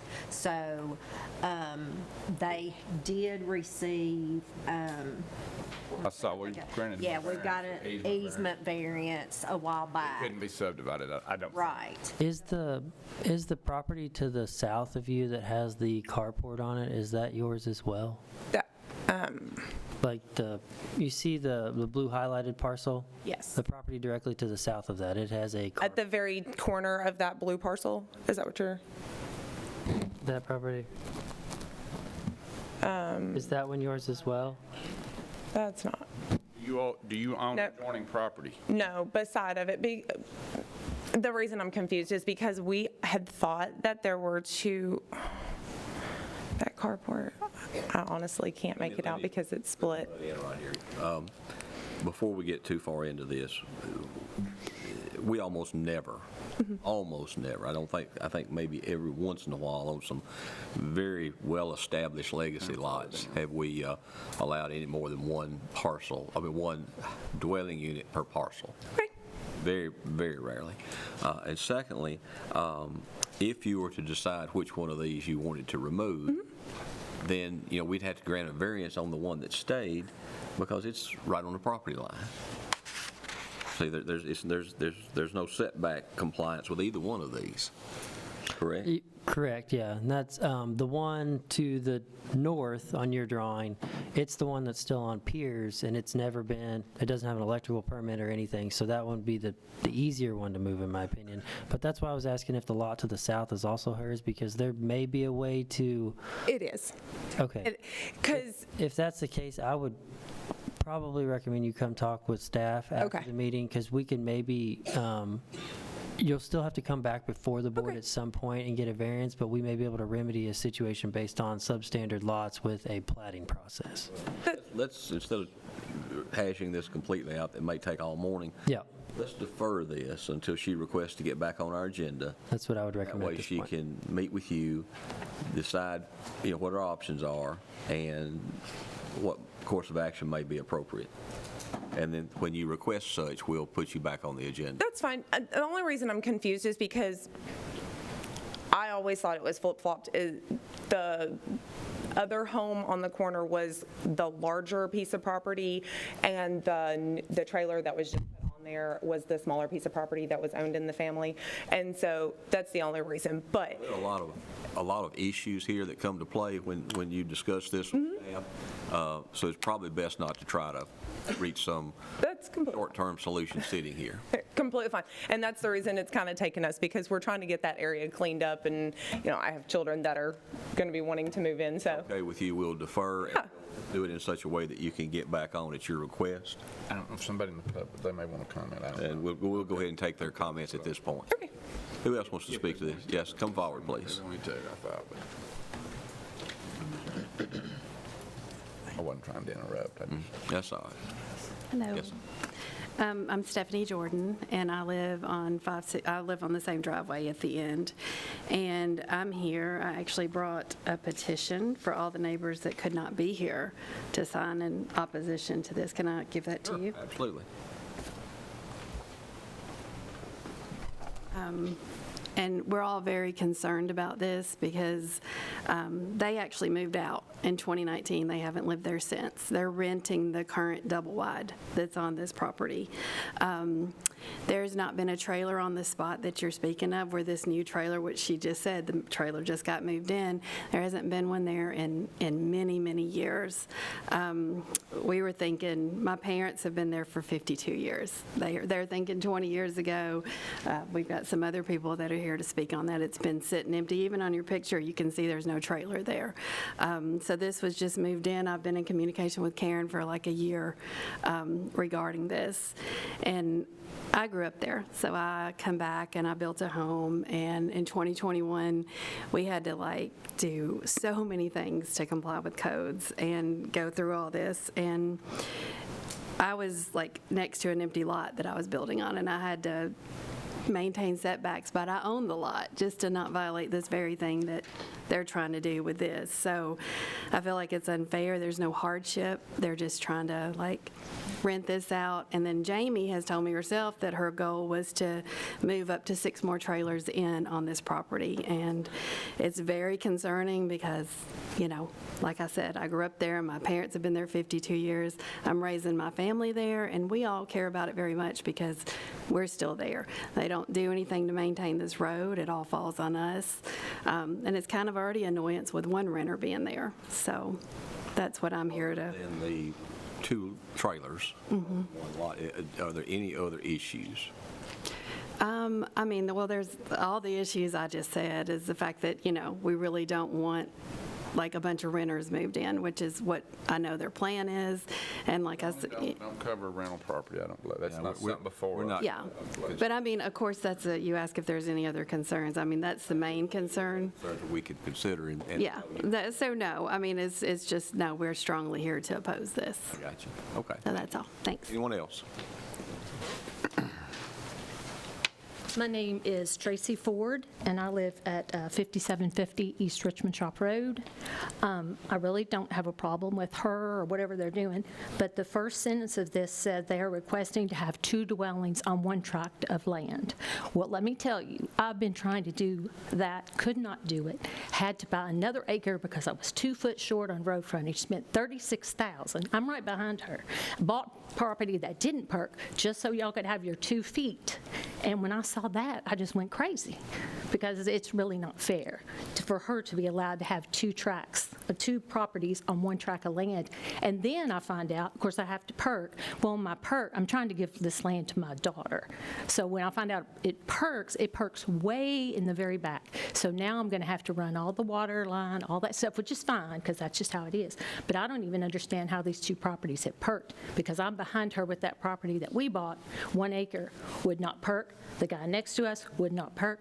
One next to them would not perk. So I'm also concerned about that. But you understand what I'm saying when I see this letter? I think you heard me say that. Yeah. Okay. Almost never allow 2 dwellings on 1. Right, because I'm trying to do the right thing, and I don't think that's very fair. Appreciate that. Okay, thank you. Anyone else? 4254. Okay. Yes, ma'am.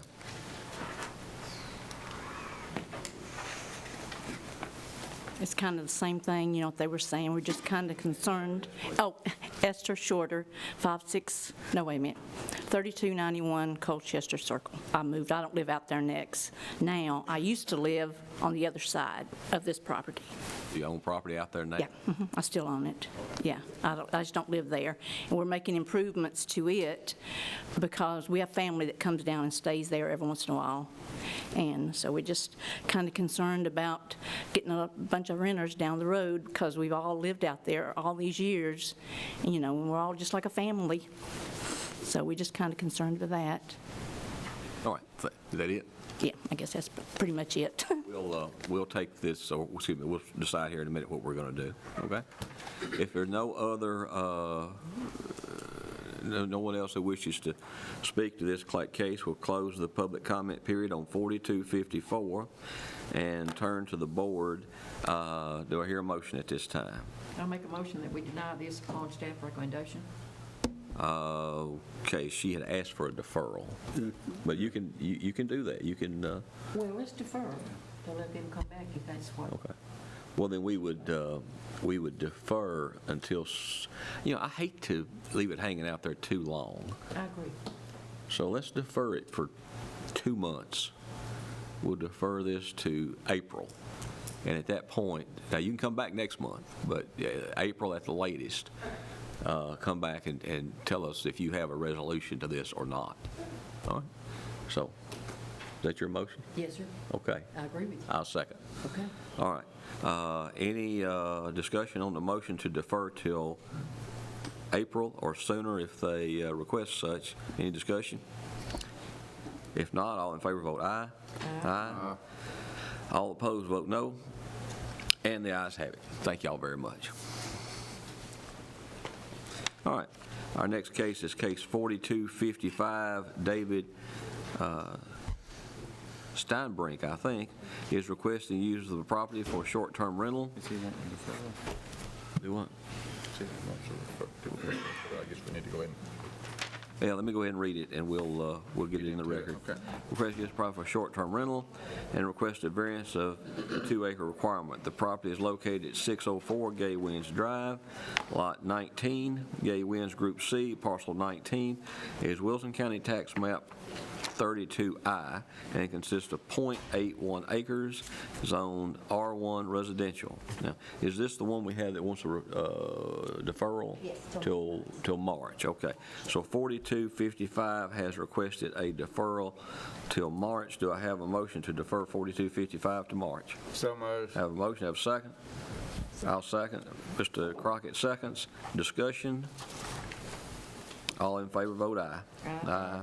Opposition vote no, and 4255 goes to the month of March. All right, we're going to try to get through the next case, and then we will recess shortly. Our next case is 4256. Ashton Nashville Residential LLC is requesting a variance of 206 lots from the 50-lot requirement for a private access community. The subdivision has 256 lots. The property is located off Mays Chapel Road. Willow Landing is parcel 5 on Wilson County Tax Map 48, Group A, parcel 1 on Wilson County Tax Map 48H. The property is zoned R1 cluster. Let's get staff recommendations on 4256. Mr. Chair, the applicant is requesting a variance of 206 lots from the 50-lot requirement for a private access community. This development has 2 access points from Mays Chapel Road, where minimum Wilson County Road Commission construction standards have been are in the process of being completed. The private access roads, once leaving the public road network, will allow the developer to construct sidewalks and street lights within the road network right-of-way. Given the language in the zoning ordinance, staff recommends denial. If the board chooses to approve the request, staff will note that the private road must be thoroughly marked as a designated private road with either a gate or monuments with sign postage. This is a split jurisdictional development, and if this request is approved, the part of the development that is within Wilson County's jurisdiction will be required to go back before the Wilson County Planning Commission for them to approve the private access community to ensure the updated HOA documents and plat references are made regarding a private access community. This will all be required before the county planning office will sign off on any final plats within Wilson County's jurisdiction. I cannot speak for what Mount Juliet may require if this development goes to private access, but our portion will be required to be approved by the Planning Commission again. Okay. Who's here to represent 4256 Ashton Nashville Residential? Yes, sir. Good morning. My name is Alex Dickerson, Thompson Burton Law Firm in Nashville, 1801 West End Avenue. We have a bit of a variance request that you all probably don't see a ton related to this maximum number of lots in a gated community above the 50-unit maximum. My client's development is a subdivision, 256 single-family homes. It's targeted toward families and seniors. It's already been approved by the Planning Commission. To be honest, was it approved as a gated community? It was not approved as a gated community, but it was approved in terms of the other aspects of it. And the gated community we're coming at from the back, and I'll explain a little bit why so you understand. My client honestly doesn't want to make this a gated community. There won't even be gates on it. That's not actually required under the gated community ordinance for there to be gates. So there won't be limited access. But what being a gated community does allow us to do is it allows us to provide privatize these roads. And in so privatizing the roads, we can build the sidewalks that we need. Sidewalks are obviously going to be really critical for this development, right? It's aimed at families with children, and it's aimed at seniors. And they're going to be going to the bus stop, these kids will, and the seniors will be going to their neighbor's house, and everyone will be going to the amenities portion. And we really want there to be sidewalks for that, to protect everybody. Now, you may ask, okay, so why can't you build sidewalks on the public roads, the existing public roads? Well, we tried that. We went before the Road Commission to seek permission to build sidewalks on the public right-of-way. And if you're familiar with the Road Commission, you know that they have a longstanding policy not to allow sidewalks to be built in the public right-of-way. Even if we improve it or dedicate it, they want the ability to be able to expand in the future on all the public roads, and that's fine. That's their policy, but they won't allow us to build the sidewalk in the public right-of-way. So you might ask, okay, so why not just build it just outside the public right-of-way, right? It might be a little deeper into your front yard than you might like, but you could still do that, right? Well, it turns out there's a 20-foot public utility easement that is adjoining the public right-of-way. So now all of a sudden, the sidewalks would have to be essentially more than halfway up the front yard for them to be able to be on land that we could build the sidewalk on. So, and you know, that's not I don't think any of us would want to live in a community with a sidewalk going right through the middle of the front yard. So, so that's what we're here for. Our request is a variance to the 50-lot maximum. You can grant the variance under the ordinance if the topography, shape of land, or other characteristics dictates more lots and is approved by the Planning Commission. And as we said, the Planning Commission already previously approved this not as a gated community, but as a subdivision. And additionally, the Roads Department has said that they do not oppose our desire to privatize these public roads. And so we'd say that the characteristic here that dictates more lots is that, you know, the entire subdivision is built on the public roads, and then you have the private access easement to the side of that. Granting this variance will not implicate negatively any health, welfare, safety issues. The roads would still have to be built to county standards. You're simply allowing sidewalks to be in a family and senior neighborhood, which we think obviously increases health and safety. And so that's what our request is. And I have the... Want us to give you a 500% variance for a gated community, but you're not going to have any gates. Well, we don't intend to require gates. We think that limits access. I mean, if that was a condition, certainly we'd be willing to install gates, but the gated community ordinance doesn't actually require monuments. I think that monuments is a minimum, yes. Yeah, monuments would be installed. We'd certainly comply with the ordinance.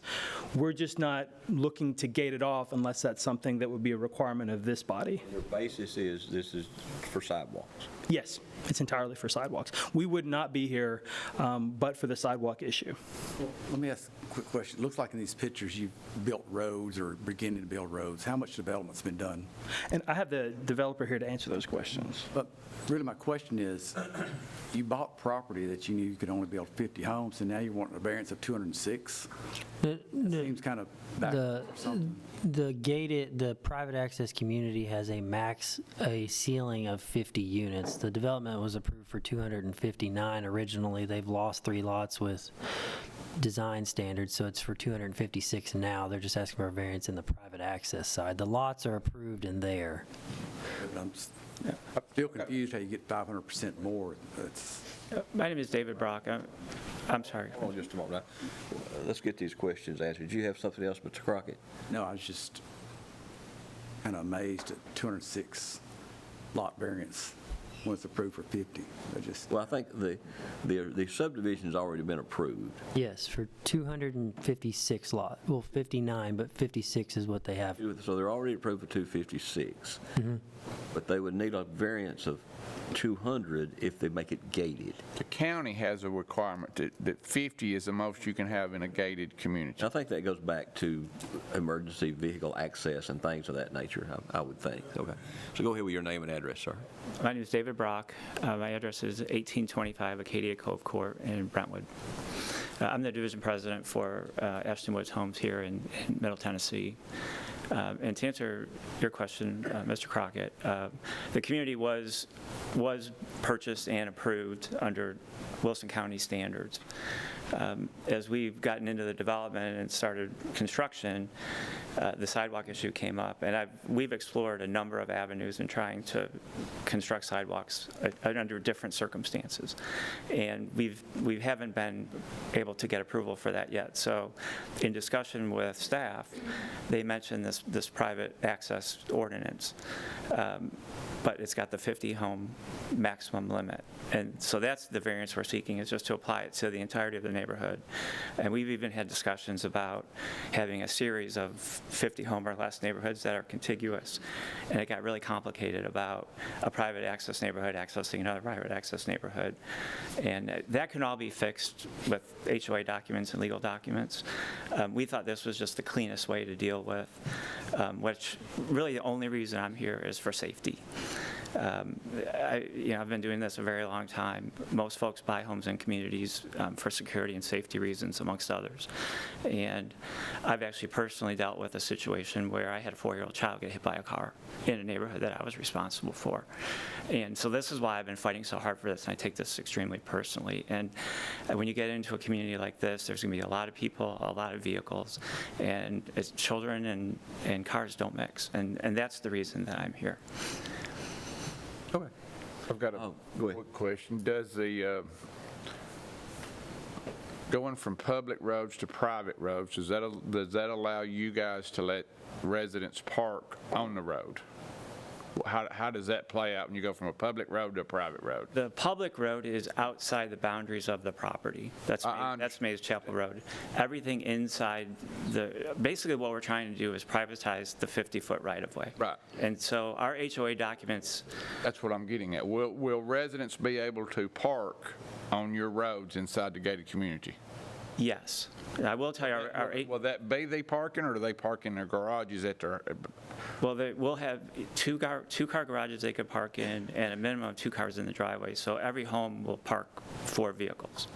Our HOA documents restrict street parking for extended periods of time. But if people have parties or visitors or whatever, they can certainly park in the street. But residents would be required under the HOA documents to park in their garage or in their driveway. Mr. Lawless. Yes, sir. Help us understand, because we don't deal with this every meeting. We've certainly heard it before, but why does the road commission just has a policy that they don't allow sidewalks? Correct. They do not allow sidewalks, and it goes back to insurance and maintenance of those sidewalks for the future. They don't want to be responsible for the liability or the maintenance and the upkeep of the sidewalks in the future. They are in the road. But they're in the road business. Okay, but they allow me to put a mailbox out there. Yes. I mean, I don't know how to answer that question. I know that they allow you to put brick mailboxes in, but I believe if somebody strikes a brick mailbox that's in the public right-of-way, I think you're at fault for that. Absolutely. They allow you to put a 4x4 posted mailbox. Anything you do beyond that is at your own recourse. Yeah, gotcha. Mr. Thompson, I may be able to address your question as well, because I've had a lot of discussions around this. Every now and then sidewalks crack or they heave with, tree roots or weather, and the County Road Commission does not want to incur that expense. And then if something of a risk management nature was to happen, if there was a displacement and somebody tripped and hurt themselves, the county doesn't want to, the road commission doesn't want to incur that legal liability as well. And those were the main reasons that I was told. And that's why we're trying to privatize that area, and our HOA will take on all of that responsibility. Your experience, is that a common position amongst other counties and municipalities? To be very honest, I've been at this for over 30 years, and this is the first time I've had to ask for a variance for sidewalks. So, but I obviously you can tell I'm very passionate about it, and I think it's a necessary thing for any community. And I think what we have here is we have kind of a suburban development clashing with a rural road standard, and we're just trying to find a happy medium here. So that's all right. Thank you. Question of him? Yes. So what you're saying is that if the roads are privatized, the upkeep of the roads and the sidewalks would be homeowners associations' responsibility? That's correct. Nothing on the county? Nothing on the county. That's actually part of the ordinance, is once they privatize, the county's not responsible for anything. Yeah, the road will never be taken back over, well, I don't want to say never. The likelihood of the road being taken back over by the county is very slim in the future. And in our HOA budgeting projections, we've already factored in that And there's long-term no other maintenance. way for you to take ownership of the roads in this development and turn them over to the HOA except by a gated community standard. Yeah, our first avenue through discussions were to not privatize the roads, but to enter into some legal agreements with the county in terms of maintenance and risk management, and that was denied. So this was kind of the next, and actually the last avenue. And the county can in no way shrink or narrow up their right-of-way, what they've got to have. They've got a minimum, and that's what they're going to stick to. It's the standard, and it's the standard. Standards. Yes, sir. Yeah. And one other thing, I'm sorry to interrupt you. When Alex was talking a minute ago about the 10 feet and then the extra 20 feet utility easement, so even if we were to build a sidewalk outside of that 30 feet, at some point you've got to get from that to the street, and we can't. Because you can't even do the perpendicular crossing across these, as the way the ordinances stand right now. Not that I want to do that anyways, but that was a further limiting factor. So. You mentioned gated. I mean, what does that mean, gated? Does that mean you're going to have a person at each entrance exit? No. No, the ordinance is called private access, and it allows for gates, but it doesn't require gates. And so our preference is to not have gates. We will. You got as many as 6 entrances and exits on this plat. So anyway, when you say gated, there's an option. It wouldn't be gates. We do not want to install gates. No, I've found that gates only keep people out that want to get in, So, to be honest with you. You know, the 50 lot maximum, a portion of the reasoning behind that was to make sure we don't have too many homes behind a secure gate if the gate were to fail. And, you know, we had to try to get emergency services there some other way. But you're saying you won't have any gates. But if we were to grant a variance of this kind, we would want to stipulate that you would never have gates because we wouldn't want you coming back adding gates later. So we would approve a gated community theoretically and then stipulate it doesn't have any gates. I think you'd be proving a private access community. If the ordinance is called a private access. Still not private access because you're not going to have any way to bar anyone from going or coming. Okay, let's see. Is anyone else here wish to speak to this case? Okay, I'm surprised, but that's fine. Okay, yes, sir, if you want to, please come forward.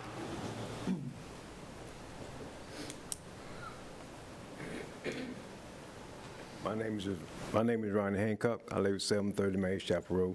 I'm kind of confused. I'm looking at the print, but I'm trying to figure out what subdivision is he talking about the subdivision already that they're building on Mays Chapel? You're going to extend that one? It's what you see. What we see now? Yes. We're not extending or enlarging the subdivision. Well, we're talking about access. But when they first approved that subdivision, they said they were going to put 147 homes in that subdivision. Now they're saying they're going to put 250. That's our current. There was the original subdivision was for 179, I think. There was a second subdivision that was at one time called Mays Landing or Mays Landing maybe, that accesses directly off of this subdivision.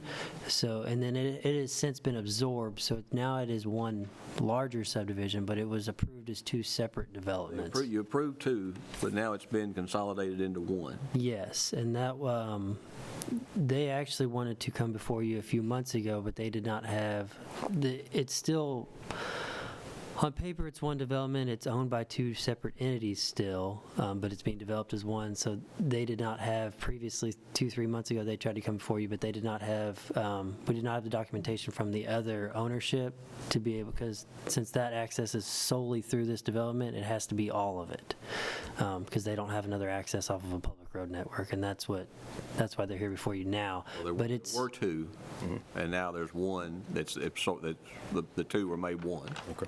But it's 256 total for both of them. but the total number hasn't increased.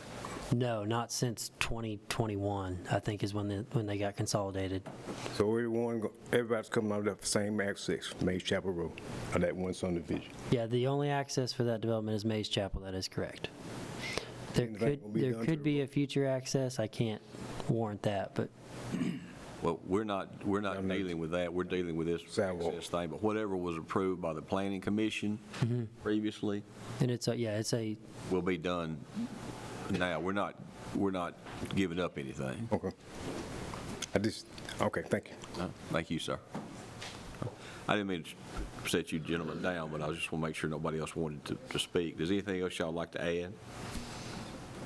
Okay, anything you'd like to add, Mr. Jennings? I think there's probably something I need to add. I was there for the discussion at the Road Commission. That is a long-standing policy. It's been that way ever since we've had roads. Sonia knows that from being road secretary for years. The concern is, as mentioned, liability, and something else you said. But let me give you 2 or 3 things else to think about. If it's going to be a private access community with no restrictions on who has access to it, it potentially could be used by everybody that drives a vehicle. And sooner or later, that road's going to need repair. People are going to want it salted during snows and that type of thing, and they're going to call the county. And they're going to say to the county, when the county says it's not our road, they're going to say, everybody and his dog's driving through here, so you ought to fix it. Some concern that I've had expressed to me as the attorney is how does Wilson County make sure that that road is taken care of by somebody else in perpetuity forever, and it doesn't come back to Wilson County? So I think that's some things you need to consider. The decision is yours, of course. I'm not trying to sway you either way, but there are a lot of things to be considered because this is a different type request. Yeah. And what concerns me even more is what we haven't thought about. We always run into those things. Absolutely, and then also your precedent. We do gated communities, but we have a limit, and most private access, I'll use the term that is used, most of the private access have gates on them, and what's always been a concern is for kind of a different concern is emergency service vehicles. If you've got a gate on them and your house is on fire, how does the fire truck get in there? That's what most people are concerned about, and certainly our emergency people now. They don't have that concern here because they can go right on in there like anybody else can. These are just some things to think about. Yeah. Okay. But I understand that the ordinance says you can be a gated community and not have a gate in it? That's the way I understand it. All you gotta have is a monument? No, our ordinance is a private access community. We stipulate if you're going to have a gate, it has to meet minimum standards, which right now our minimum standards, it has to. It can be a private access community without a gate. Yes, as long as there is a monument dictating where the private and public road right-of-way networks start and stop. It does exist today in function. Are there other of the? Are there any existing? Yes. Are there any functioning currently? No. There was one recently approved with a PUD as part of the PUD approval up off Bates Road. They are going to have private access roads dictated by monuments. That was part of their PUD process. It did not come before you because it was approved as a variance as part of the PUD, but that is the only one in the county that I'm aware of. There is one whether it's in function, but there is one coming down the track. Yes, that development has not started. The closest thing I can think of is Beacon Hill Condominiums. It was developed in the 80s, I believe. I believe their street network in there is private. Now, it is not gated, nor is it marked, but it does predate a lot of requirements. The one you mentioned that's on a PUD, how many lots are we dealing with there? They have it split up into kind of 3 separate road sections. The largest one, I think, is like 84 behind one section. Now, the total lot count is, that's on the private access part is 300 and something, but they have it split up into. Segregated. It's segregated, yes. How did they get 84 and it be under 50 then, in a gated community? They didn't. They got it approved as a variance for their PUD. So when you apply for a PUD, you can request any variance in the zoning I ordinance. thought this was a PUD, no? No, this is just a cluster development, an R1 cluster. But you can ask for any variance under the sun for a PUD approval as long as the Planning Commission and the County Commission approves that variance. Gotcha. And then it doesn't come back before you. We don't have any further comments from the public. I'm going to close the public comment period and turn to the board for any further discussion or motion. I do have concerns about this because Mike is absolutely correct with the road commission, as long as I have been. There's people that are going to go through there and they are going to think that this is county roads, and they're not going to be county roads. We're not going to maintain them. And the sidewalks, that has been a long-standing policy and all with the road commission due to the liability, due to utilities, and all that, which will not be our responsibility, and folks are going to think that they are. Right. And that's why I stated in my comments, if you all choose to approve this, there's going to be signage and monuments, and the signage is not just going to be like a yard sign. It's going to be something more permanent that at least somebody said they can't purposely miss, but I don't want anything being removed. Okay. Any other discussion? Like Mike said, we're not going to salt these roads, we're not going to take care of them. Well, what happens with the school bus? When these roads don't get salted, everything else is. We've got icy roads and we've got school buses going down them. Also, I think the U.S. Mail Service doesn't deliver on private roads, so would they be moving the cluster of mailboxes to the public road? I think there's a lot of different variables. Yeah, I that would think play there's into a lot of individual responsibility on the residents, because school bus drivers are at their discretion. They're going to stop before they get there if the road's not salted. Yes, sir. So kids are going to have to make their way out to some central point. And you're right, the mail service is another potential issue. Yes, sir. And I believe Wes Wilson's policy is they don't allow sidewalks over the top of their water, and that's who services this, so that would arise another problem. Good points. Okay. To the board, in regard to case 5256 Ashton Nashville Residential, variance for 206 lots on a variance. Total lot count would be 256 in a restricted access community. Do I hear a motion? Motion to deny due to staff recommendation. Have a motion to deny based on staff recommendations. Do I have a second? And I will second. Discussion by the board. So we're just going to let them figure it out on their own? That's what we do with everybody else. You know, I don't agree with the policy. I don't.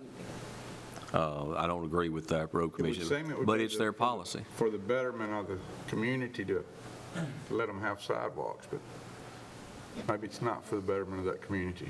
I don't know, the lots look extremely small in here. I mean, I don't even know how to, I mean, I'm sure. They're 10,000 square foot lots, I think, the majority of them. Yeah, those are pretty small. Yeah, that's what I thought. Any more discussion? All right, we have a motion to deny that's been made and seconded. We've had our discussion. All in favor vote aye. Aye. Opposition vote no. No. No. Okay. Show of hands. All in favor, raise your hand. 3, 4. Opposition vote no, raise your hand. 2 opposed. Motion to deny carries. Okay. Should be 3 to 2. It's 3 to 2. Oh, okay. It's 3 to 2. Motion to deny carries 3 to 2. All right. Thank you, gentlemen. All right. We've been going for 2 hours and 10 minutes, and we're going to take a 10-minute recess and come back and hopefully finish our agenda.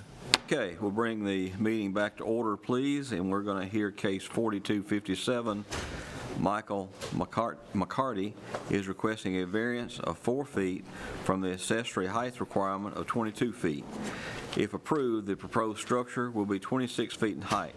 The property is located at 1500 Ben Green Road, Lot 1, Kathleen Harris property, parcel 11.01 on Wilson County Tax Map 61. Consists of 2.68 acres, zoned A1 agricultural. We'll hear staff recommendations on 4257.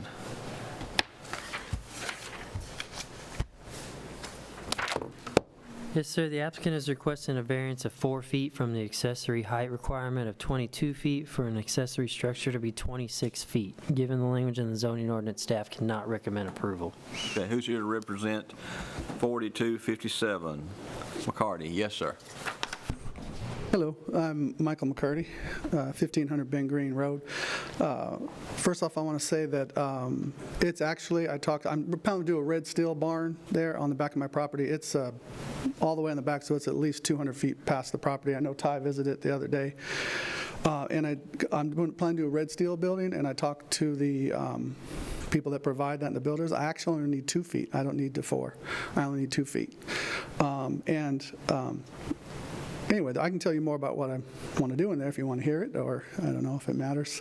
Seeing how the other cases went today, I'm kind of appealing before you. I don't know that what you're doing inside is part of the request, so it's not like you're requesting a use, you're just requesting a variance.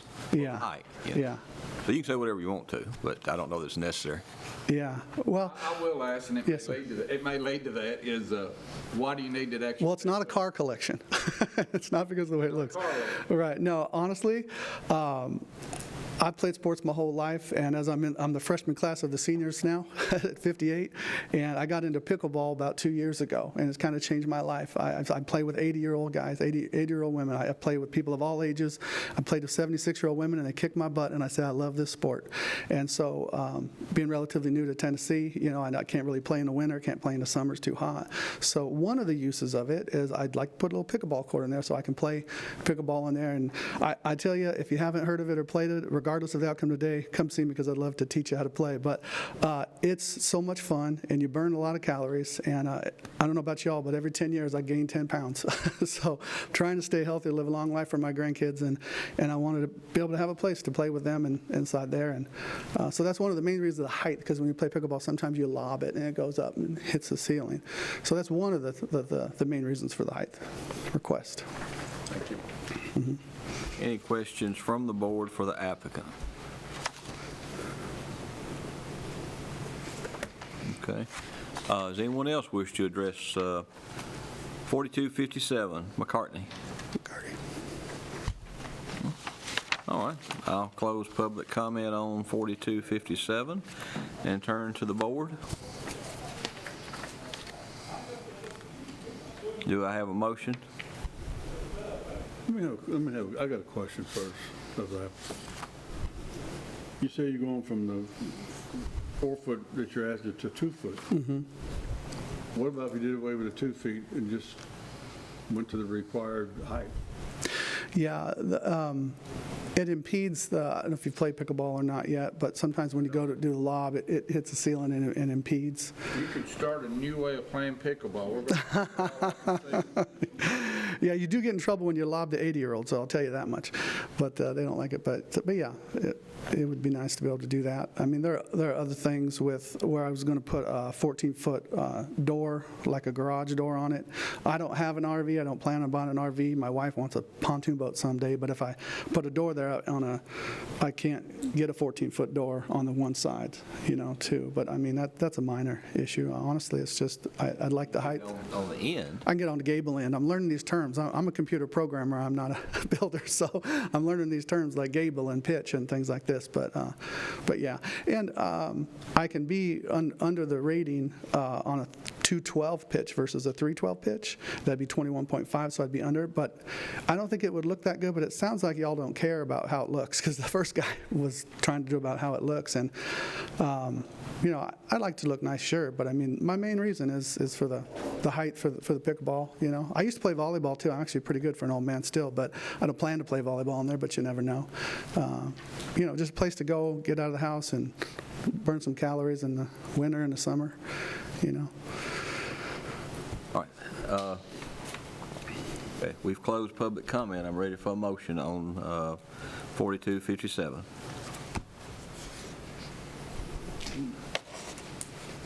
Please. Okay. In regard to 4257, based on staff recommendations, I move we deny the request. Do I have a second? Second. I have a motion and a second. Discussion. May I ask a question after your discussion? Any discussion? If not, all in favor of the motion as stated, vote aye. Aye. Opposition, vote no. The ayes have it. Thank you, sir. May I ask a question? Sure.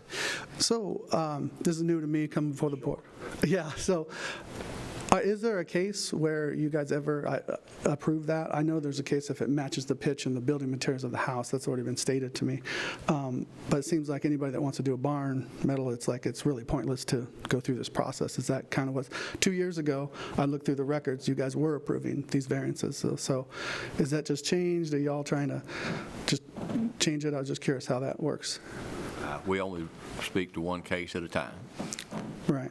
So then I. Sometimes the slope of the land, the top of that, you know, from a real steep slope or sinkhole. Yeah. Sometimes those are hardships that would allow something maybe. I see. Correct. Just trying to avoid for people in the future for the official record that they know not to maybe waste their time and wait and pay the fee and everything if it's just going to get denied. So that's all. Let me put that in the record. If you're doing a barn, you know, for agricultural purposes, then that's Christopher, that's something different, right? Yes, sir. Yeah, that would be exempt, actually, if it's a barn. And you said I'm zoned A1 agricultural. Yeah. You're not proposing an agricultural use, though. Right. Right. But I could, right? So if I wanted to. We go off, I think they go off use, not zone in this case. Yes. I mean, the zoning would govern the uses that are allowed and things of that nature, but in the application, you'd have to assure them that you were a person who was actually in agricultural use. Right. Like having tractors and grown crops. Well, there's a whole list. I won't. Whole list. Yeah, I'll look it up. But there's a horse. What's that? Get the wife a horse. I grew up on horses, so yeah, in California.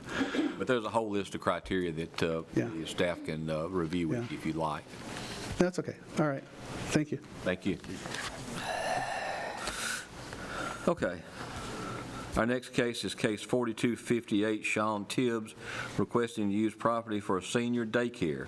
The property is located at 560 Needmore Road, parcel 12, Wilson County Tax Map 53, consisting of 1.54 acres, zone R1 residential. We'll get staff recommendations on 4258.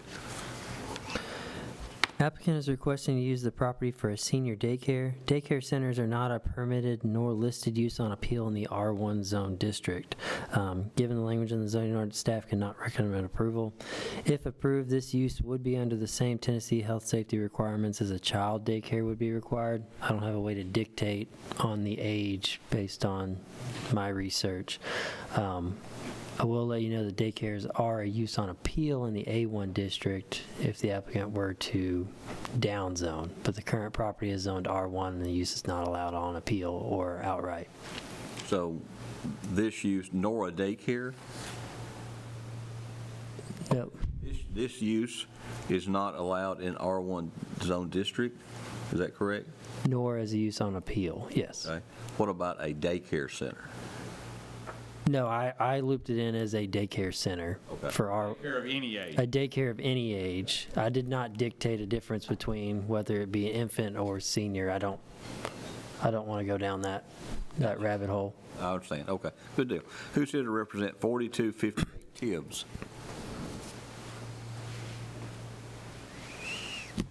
Sean. Tibbs, 560. Morning. Good morning. Name and address for our record, please. John Tibbs, 560 Needmore Road, Old Hickory, 37138. And what would you like to tell the board, sir? There is a difference with the state for senior daycare and child daycare. It's a huge difference. I'm going through the orientations with the state. All the licensing is different. And some of the uses that you have for like group homes here exceed what I need for what I'm doing, which is actually for functioning seniors that just need some supervision that can't be left by themselves, or maybe someone suffering with loneliness, dementia, those type of things just need somewhere to go. Usually 8-hour shifts, so there's not any permanent, no one's living in the house permanently. These people will be coming and going. And I can't give you statute. I could, but there's absolutely a difference between child daycare and senior daycare. I think maybe he meant from a zoning issue that it may be very similar. Okay. Yeah, I don't have any. From the rules. I don't have any dictation on that. From the zoning ordinance. Yeah, we're Okay. speaking strictly from a zoning issue. Okay. Similarity. Well, there's some zoning that you have for a group home that's allowed. Yes, sir, that's allowed under the Tennessee Fair Housing Act as long as there's 8 members or less, but that is when the members are utilizing that group home as their permanent residence for a consolidated period of time, is how that's dictated. Based on our discussion and my knowledge with you, none of your residents are going to be living there in any facet. No. Yep. I mean, if you wanted to change your request to a group home, you would not be before this board. We don't have, the state has said we don't have authority over Group homes of 8 or less. definition. Yes. Well, now the state has changed, so that if you go through the licensing, you have to have a waiver or a letter from the zoning board for that use now. But for this particular Even for the group home. Oh, okay. All right. Does the board have any questions for the applicant? I got one question. Sure. How many people are you looking to house? Or at one time served? 10. And they would be overnight? No. Just daytime care? They would come in the morning, 7 or 8, or sometimes might be 4 hours a day, and by 6 o'clock we're closed.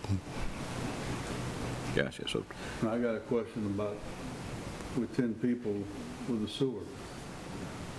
It would be a septic, but this is I don't know what the perk is on this house. 5-bedroom. I mean, it's a pretty substantial house, and I don't know when it was built, but I'm assuming it met TDEC requirements. Yes.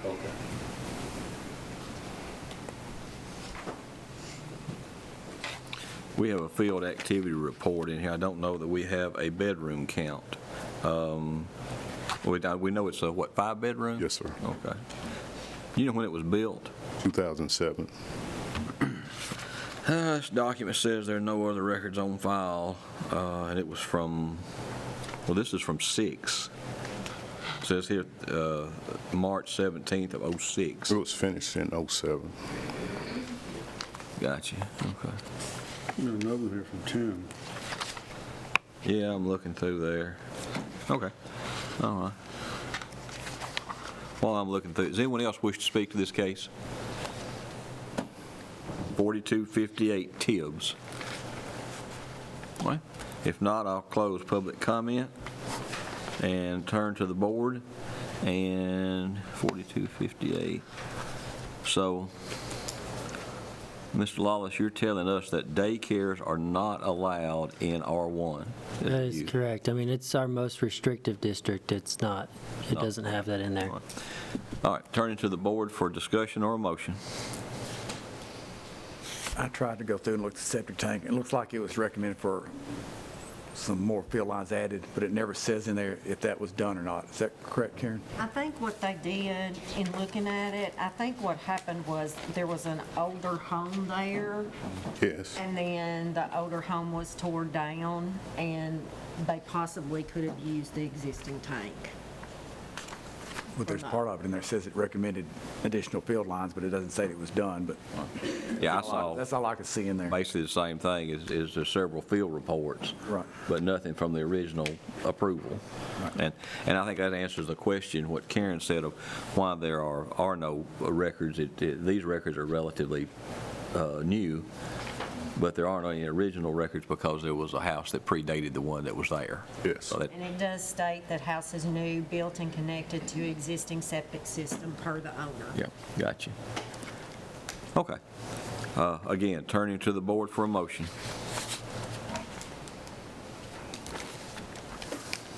I'll make a motion to approve.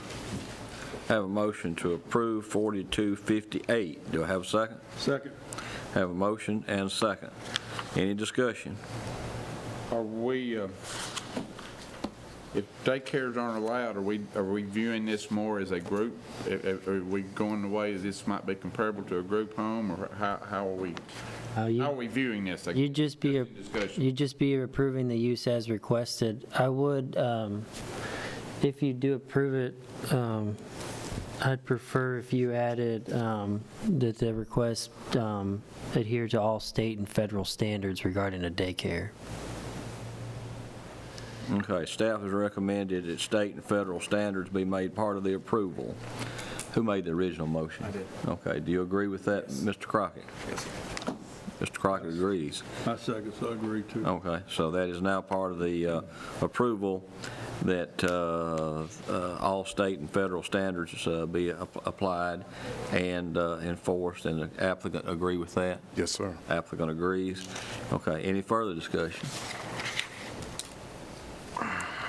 Okay, so all in favor of the motion as stated, vote aye.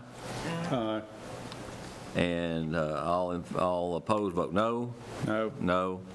Okay, show of hands, how many are in favor? We have 3 in favor and opposed. We have 2 opposed. Motion carries. 3 in favor, 2 opposed. Thank you, sir. Thank you.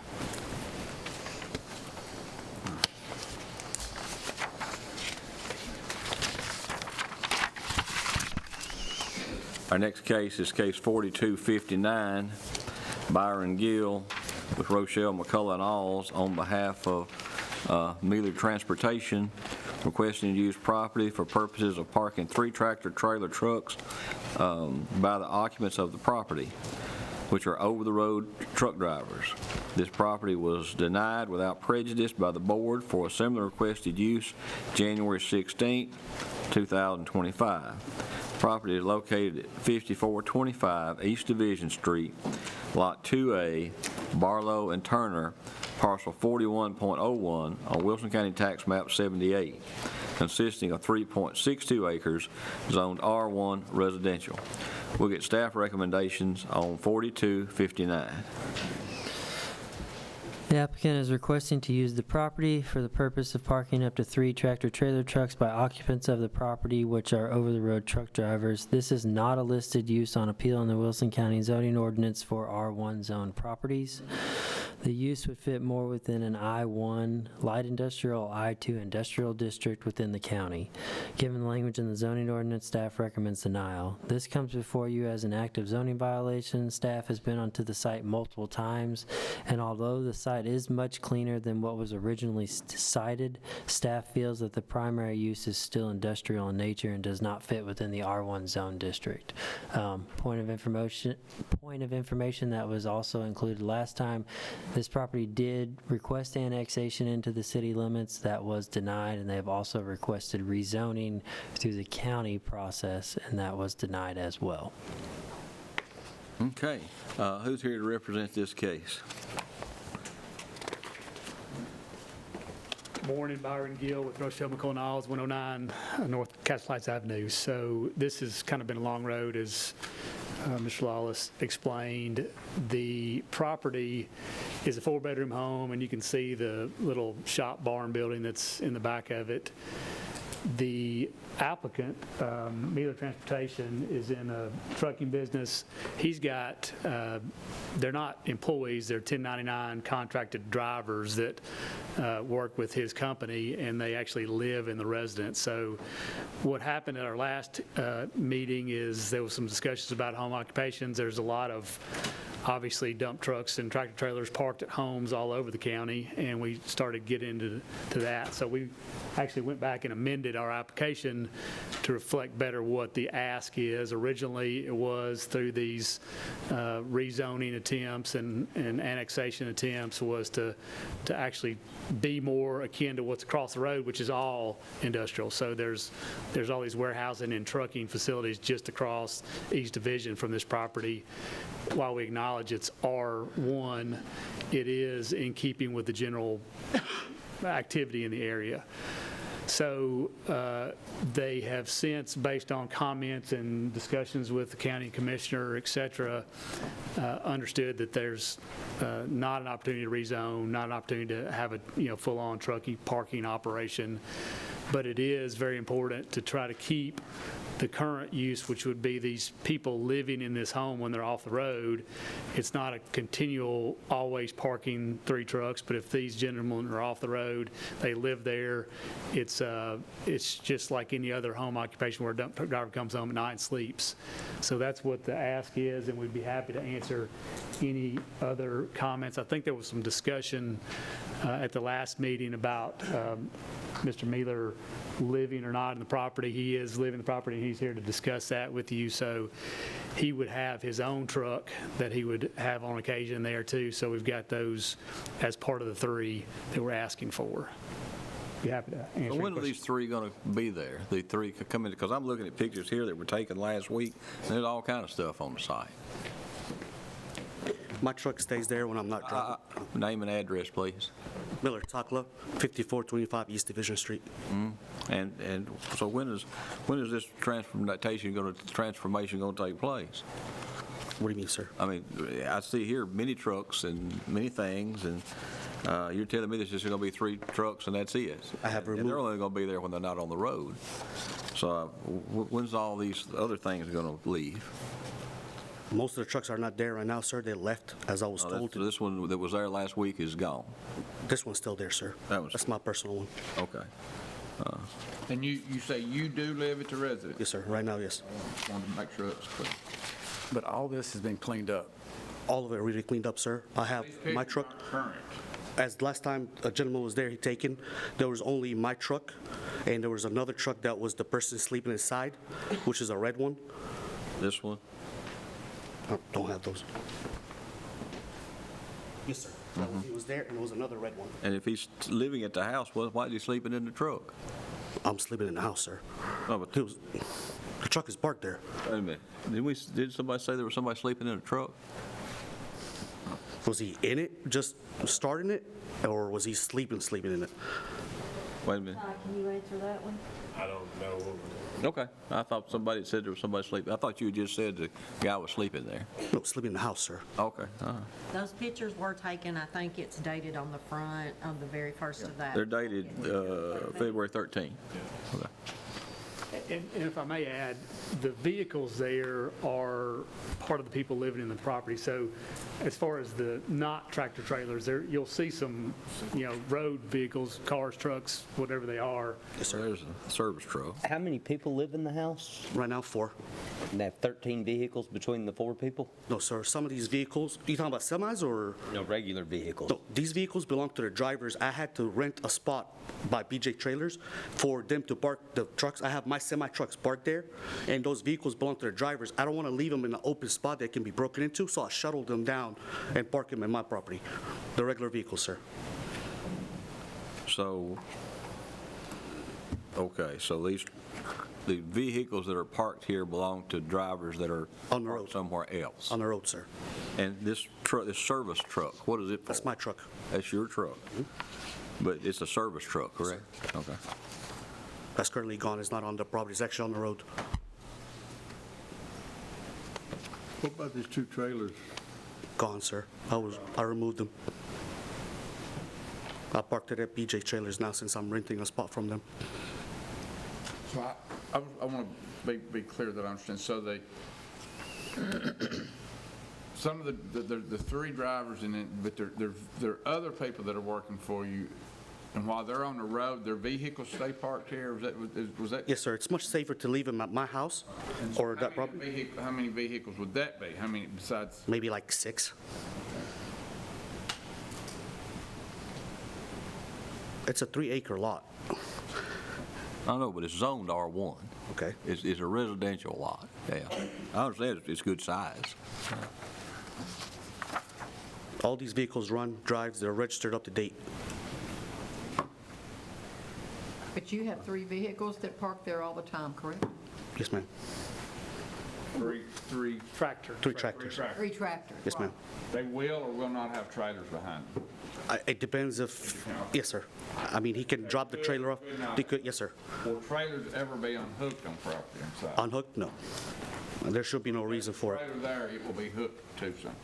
As of now, yes, sir. I have removed the trailers that was unhooked. I have removed them. All right. Any other questions for the applicant? Let me make sure I'm clear.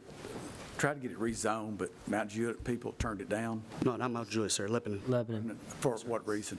So they are not annexing, it would have to be annexed into the city first before it could be rezoned. So they're doing no annexation right now, so that's why it was denied. It didn't really get to the rezoning aspect of it. It was just, they didn't want to annex it in. So then went back to the county, and that's when it was. And everything else around it is R1. On that side of Division, yes. On the other side of Division, the south side of Division, it's all industrial. So it's all those warehousing and trucking facilities right there off of 109 corridor. And I may add, and I think staff can attest to this,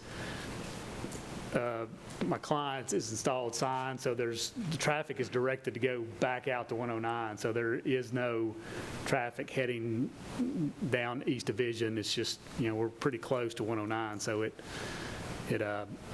all the trucks are directed to go out that way, if that makes a difference. I was going to ask, you said about the zoning, it had to be annexed into the city. Is there no way the county couldn't rezone it?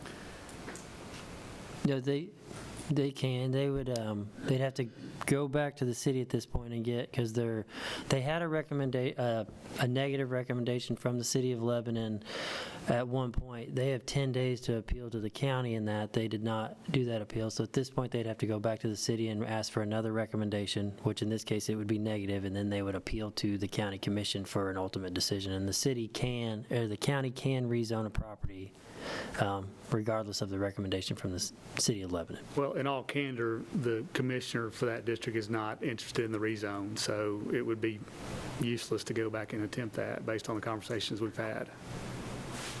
I've not reached out to the commissioner, so that knowledge is new to me. When did these violations start? What was the original date? It's been just a little bit, but the reason why it's been a little while more than our normal process with violations is because he was working on trying to get it resolved in regards to working with the city and working with us. But the first notice of violation, hold on just a minute, let me look. It was done in August of '24. But like I said, it was, he was working with us. He was trying to do his due diligence with the city. An annexation. Talking to Christopher in regards to his options in regards to annexation with the city and rezoning. And so that's why it's. An annexation request, whether it's approved or denied, is a 90-day process. Is there anyone else here wishes to speak to 4259? Amy Lane. I actually live at 321 Northern Road, but I didn't know he was going to be here. I know him, and he wouldn't tell you, but he's a veteran. That means a lot to me.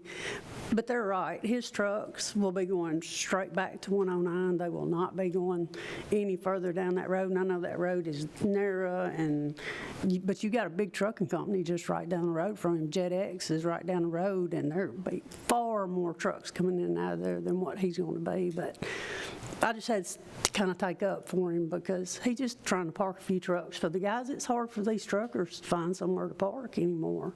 And you think about it, everything we have has been on one of them. There's nothing we use that hadn't been on one of them. So he's just trying to run and find somewhere for the guys to park. So I just kind of hope y'all take that into consideration. I appreciate it. Thank you. Thanks. Anyone else? If there's not, we'll close public comment on 4259 and turn to the board for a motion or any further discussion we need to have. It sounds like y'all have exhausted a lot of possibilities, but then again, it's not our responsibility to wave a wand and make something right. It's not. This is an R1 lot, residential, and if nobody will, to me, in my opinion, if nobody will agree to rezone it, there might be a reason for that. They're not willing to support it, so. And, when you get this and everything around it's R1, it's just hard to pick that one out and say, okay, you no longer R1 for this purpose. And then I'm worried that once we pass it, then it all drifts back to the way it was a year ago, that all of this stuff starts appearing. So, and at the end of the day, it's residential. It's all around it. I know across the road's not, but right now it's R1 residential. What can they legally park there without needing any permission? That would be a Karen and Christopher discussion. Do we? I know they don't want to go down that road. Well, normally with the home occupation, it's Yeah, we're gonna, I mean, we would allow, That is a home, if I'm an over-the-road truck driver, for me to park my truck at my house, that is a home occupation, or, I mean... we would allow one. Okay. I mean, it's not gonna fall under a home occupation. Under the home It's just, occupation, but you would be able to. You wouldn't have to do anything. Yes, you would. Yes, you're just allowed one. and I mean, there's been circumstances where we've allowed two, if it's a spouse and they both work for the same company per se, I mean, there's gonna be that point. I'm not gonna try to get into extended family and everything, looking at into that. Then it gets to be a deal, you allow one, you allow Right. two, then you allow three, then you allow four, then you allow, Right. there's got to be somewhere or another, you've got to say that enough is enough of Right. big vehicles in a residential neighborhood. I mean, typically where the enforcement has come, I mean, the general rule of thumb is one. If there's two there, I mean, we can justify that it is, a husband and a wife or, brothers are living under the same roof. Three is probably going to cross the threshold, but we're going to start asking questions about it. And then what about the other issue that the people that work for him leave their vehicles there while they're at work? That seems to be, Well, that would be what we would fall under a parking lot use, and that would be C3. Because you're parking, employee parking, and shuttling them elsewhere. So this came in on a complaint. It had already gotten to this level when the complaint came in. I got you. Okay. All right. Okay. Public comment's been closed. I'm waiting for a motion on 4259. Byron Gill representing Meller Trucking. Mr. Chair, I think we're doing more than just parking trucks. I think we're doing maintenance there. I think we're swapping trailers. We've got dump trucks and tow motors and things. I feel like this is more of an industrial yard kind of setting than a home occupation of over-the-road drivers parking their vehicles there. Okay. Waiting for the board to make a motion. I'll make a motion. Go ahead. So I was going to make a motion to deny based on staff recommendation. Have a motion to deny based on staff recommendations. Is there a second? Second. Have a motion and a second. Any discussion? If not, all in favor vote aye. Aye. Opposition vote no. And the ayes have it. Thank you all for coming. So I'm not even my personal truck. No, that's not what we said. We'll talk about it. I'm confused, that's why I'm asking. Thank you. Okay. Next case is 4260. Diamond Plastics requesting to update their business plan The property is located at 720 Northern Road, Don McUrchin property, parcel 8.01, on Wilson County Tax Map 33, consisting of 5 acres, Zone A1 agricultural. We'll get staff recommendations on 4260. Mr. Chair, the applicant is requesting to update their business plan. Approval for up to 5 trucks per day, delivery trucks per day, was granted in September of 1990. The applicant would like to amend that number to meet their current business needs. I have went through their business plan. I have not seen that stipulation in there, but the case is currently operating in violation solely due to the delivery truck requirement. There's no mention of the delivery truck frequency in the submitted business plan. If the board feels the new business plan still meets the intent of the use and fits the character of the property, staff can recommend approval. This is what is known as Diamond Plastic, and it was approved as a use on appeal for a plastic molding facility in 1990 with 5 delivery trucks per week. The zoning violation is cited stating that they have more than that in frequency. In their amended business plan, I did not find anything. Karen can add to that, though. Okay.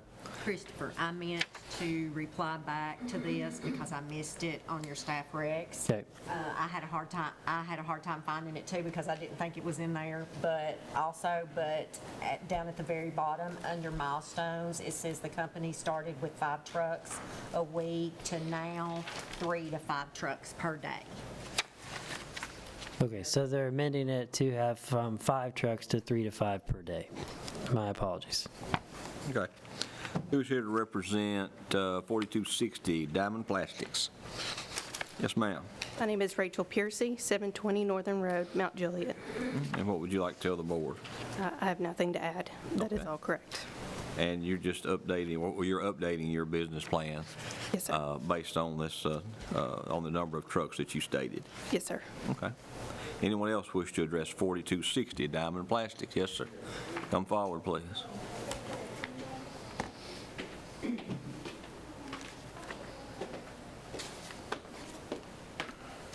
Good afternoon. I'm Don McCann, 594 Northern Road, Mount Juliet, Tennessee, 37122.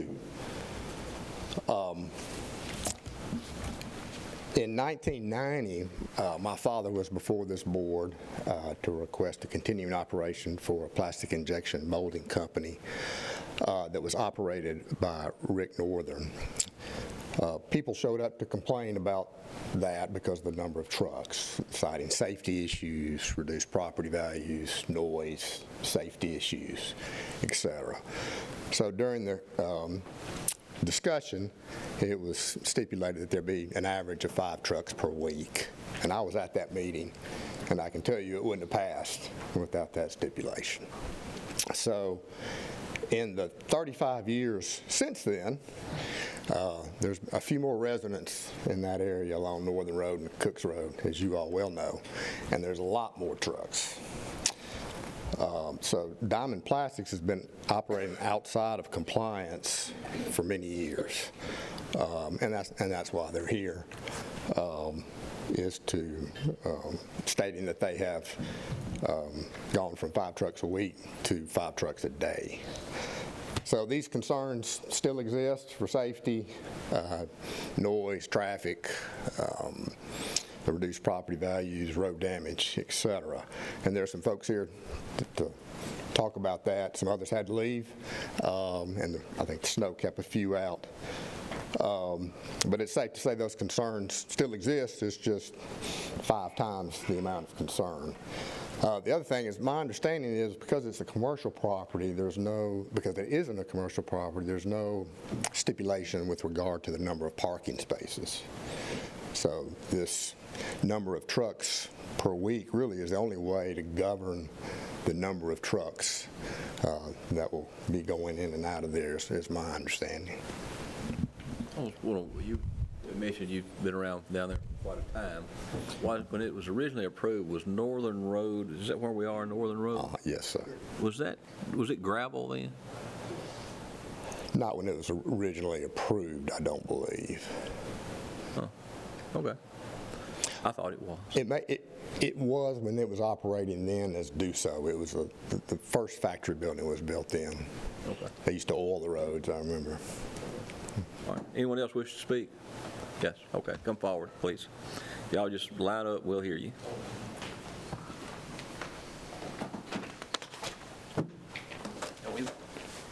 Name and address, please. Taylor Ingerson, 430 Northern Road. And for us, just new to the area, we bought a home just before the bridge and didn't know the street very well. We're from out of town, didn't realize that 430 was basically a cut-through road.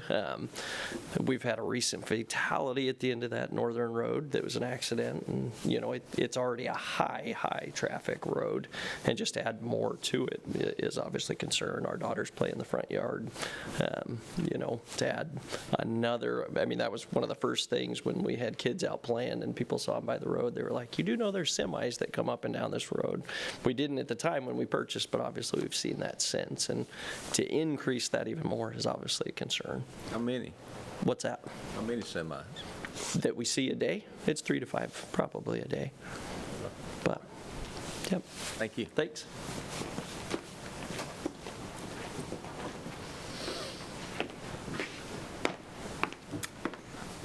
Hello, I'm Christy McCann at 594 Northern Road, and I am, first of all, several people couldn't be here today, and they had told me, Karen had told me the best way is to get their names, addresses, and to read their statements into the record. So, is that true? No, I told you you could read it, but with them not being here, I didn't know if it would go into the record. Okay. Can I still read it into the record, whether it goes in or not? You can read it into the record, but the only proof you folks could consider is the proof that's given you on the road. Gotcha. Okay. I knew there was a hiccup there somewhere. So you can read it if you want to, if it won't take too long, but we can't consider it because they're not here. They didn't take the oath. Okay. Well, it shares some... The only thing we could consider is testimony given under oath. Okay. Well, it shares some specific stories, and it gives you an idea of the breadth of concern over this. Respectfully, I stand by my endorsement. Oh, sorry, this is Diana Vergara at 420 Rodney Way. That's in the Ridgewater Estates. Respectfully, I stand by my endorsement for not approving any extra trucks arriving or departing to Diamond Plastics. The trucks from Diamond Plastics are already blocking the street when they arrive, not always, but on occasion, because sometimes 3 to 5 will arrive at a time, so they have to idle out in the street while they can wait to get there, to get into the loading dock. This is the only short and fast route for this residential area to take children to school and for residents to access Route 109 to go to work. Northern Road, a small residential street, cannot handle heavy and increasing traffic. Please take into consideration that many families have recently settled in their dream homes on Northern Road. While I respect Diamond Plastics business, I want to make it clear that they are not welcome if they start putting such pressure on all the residents of the area. So that was one. On that individual? Yes, 420 Rodney Way, and that's located in Ridgewater Estates, which is behind. After the factory came into existence? After the factory came into existence, but back when they were supposedly in compliance with 5 trucks a day. Okay. So the creep up to 3 to 5 a day, no one was really aware that it was happening, but the problem started to occur. This is from...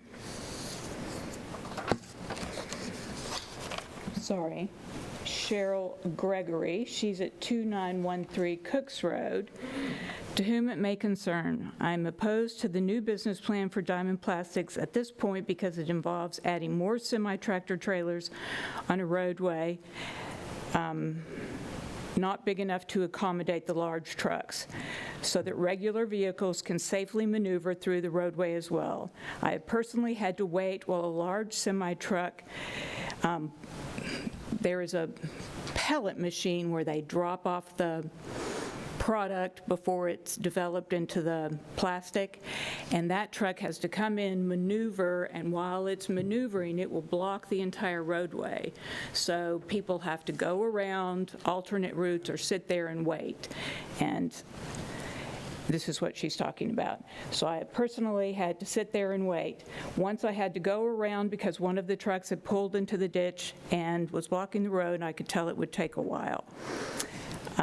This is also a problem because that is a major cut-through from Lebanon Road to 109.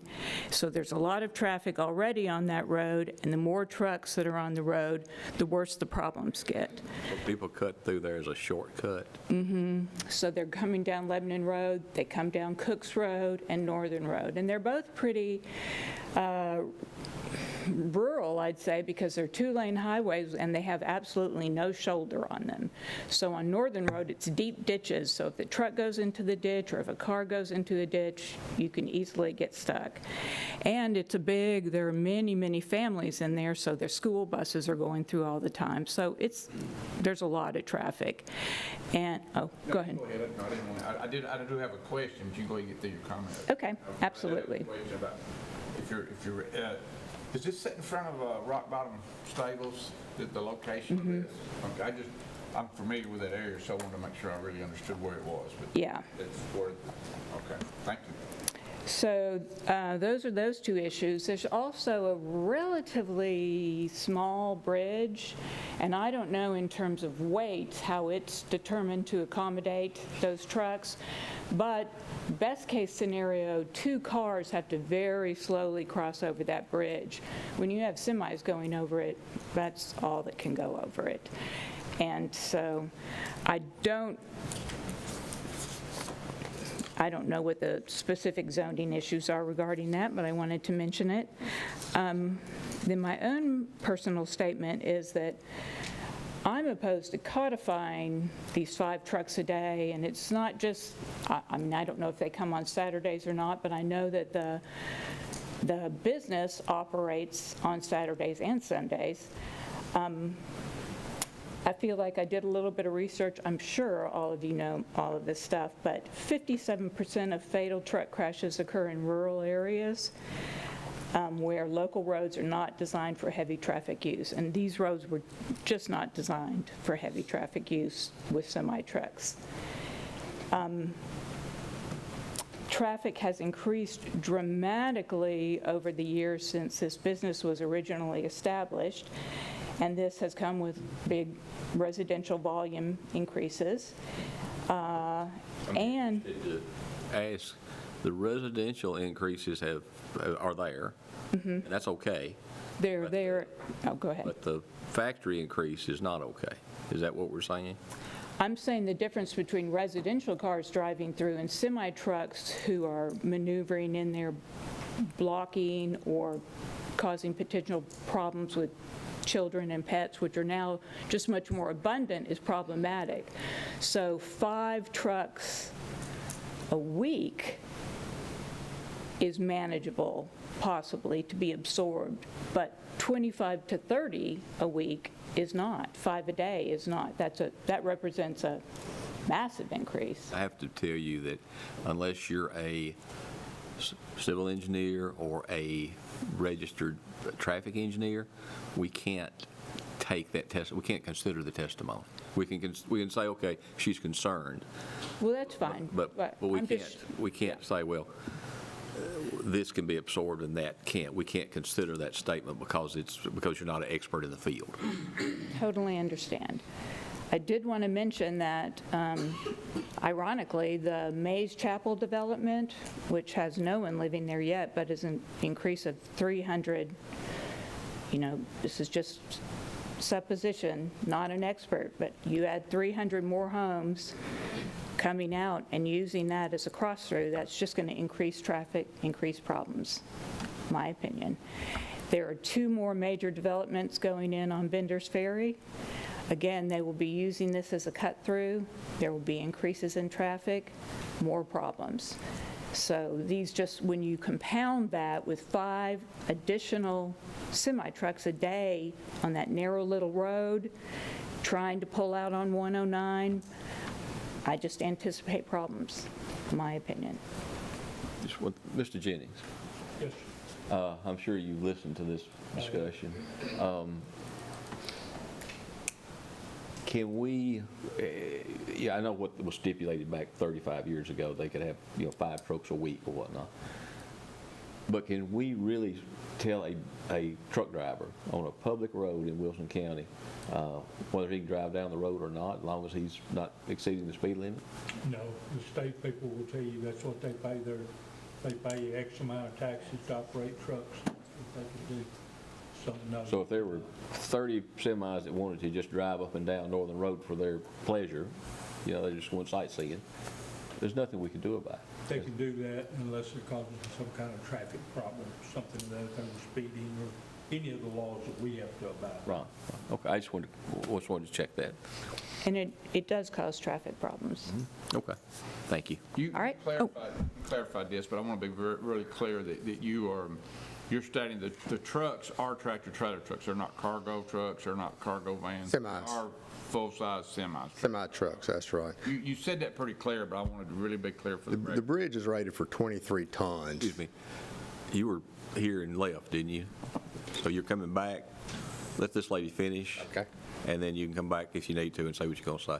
Okay. You done? I'm finished, Okay. yes. Yeah. Okay, let me see. Does anybody else here wish to speak to this case? Yes, ma'am. Please come forward. Amy Lane, 321 Northern Road. And I've been there for a long time, too. And my grandparents bought that property, and it was gravel back then. Them talking about the semis, they drive better than anybody on the road. And it's only 15 houses that they have to go by to get to Diamond Plastics and then back out. And of those, I think 4 of them are new. Rest of them, all of us have been there, and we don't care. When those semis come down the road, they might be doing 30 miles an hour. And that bulk truck they're talking about backing in, yeah, he blocks it for a minute while he's backing in, but once he gets backed in, he's clear. He's not sitting in the road while they're unloading him. The traffic, the cut-through traffic, there is a lot of cut-through traffic, and I've been up here complaining that we need a red light at the end of that road, and I think they're considering that now. But that cut-through traffic can stay on 70 and go down and get off at the light, and it'd be a lot safer if you went and accessed that red light than trying to turn left on Northern Road. But those tractor trailers are not causing a problem. A day cab with a drive-in empty, it's about 22,000 pounds. What they're putting on there, she might be around 46,000 pounds. It's rated for 23 tons. Okay, I have a gravel driveway. I've got to get gravel brought in because of the rain. That dump truck weighs 80,000 pounds. Are they saying I can't bring gravel into my driveway? Dump trucks run up and down through there all the time. They're a lot heavier than those semis are. How do you monitor that? Well, that's the reason I've turned around and asked our council, generally speaking, we don't. Because they've paid their tag price. They can, as long as they're not disruptive or causing and they're not something illegal, then it's going to be very difficult for us to monitor the number of trucks. Right. But there are other things that we may talk about here later that might help this situation. So I want to get everybody's testimony. But I tell you that I've not seen anything that those trucks do that puts anybody, the dangerous is all the people cutting through, because I'm going to tell you, when they hit the top of that hill, they're flying when they cross that bridge. The trucks will stop. If you're coming, they'll stop and let you get through so that they come by. They're not trying to push anybody off the road. These are big name trucking companies that are coming in. They don't want the liability of hurting anybody either. And rock bottom, I can't tell you how many trucks coming in and out of there with horse trailers and stuff. There's all kind of traffic. I mean, how are we going to just pick one person? Yeah, how are we just going to pick one person and say, no, you can't do this. You can't expand, you can't grow, you can't employ more people. I just, And again, the weight limit on the road, they're not damaging the road no more than the cars are. Thank you. There was someone else that wished to speak? Could I add to her? Just hold on just a moment. I want to get everybody that hadn't had the opportunity yet. So if there's anyone else, come on, let's get your testimony. Gentleman over here.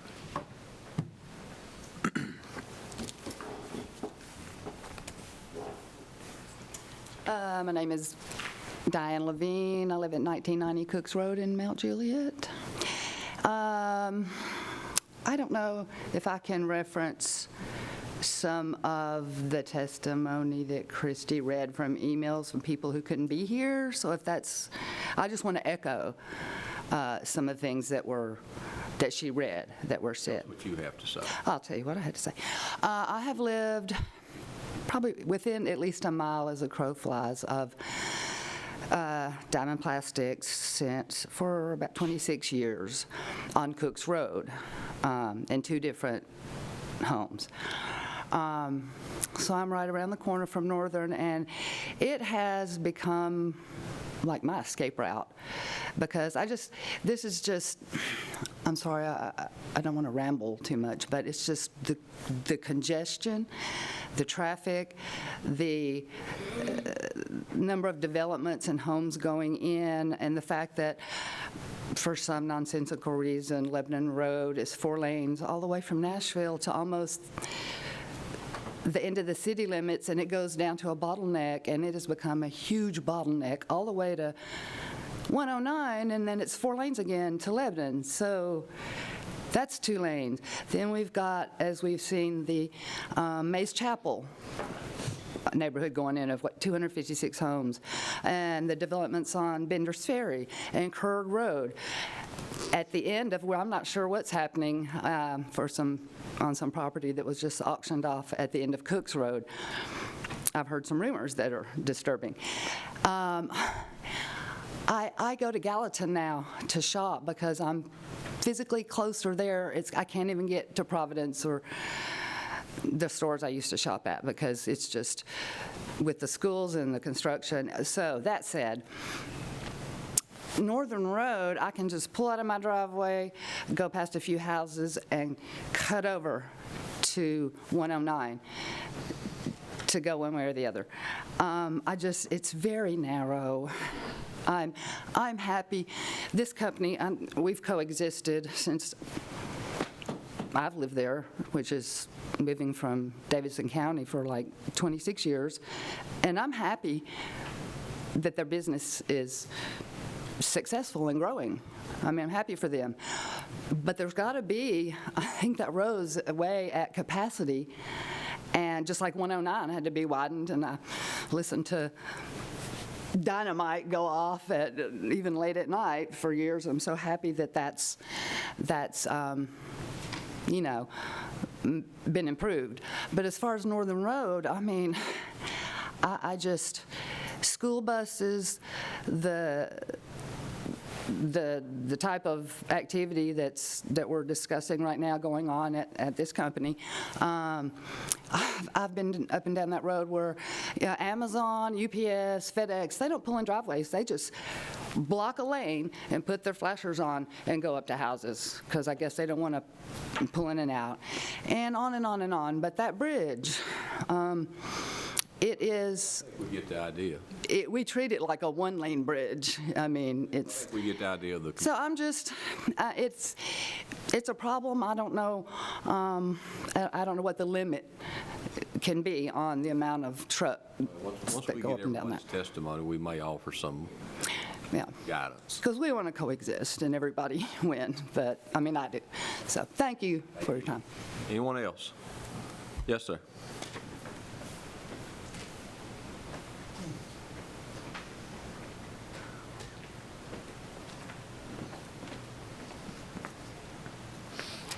Ron Hurd, 597 Butternut Trail, Mount Juliet. My concerns on the safety, where their turn-in is for this is in a low area. There's 2 hills on both sides. I've encountered the trucks, 18-wheelers that are waiting there to turn in. And if you're doing the speed limit and you come over the hill, you got a pretty good chance of stopping.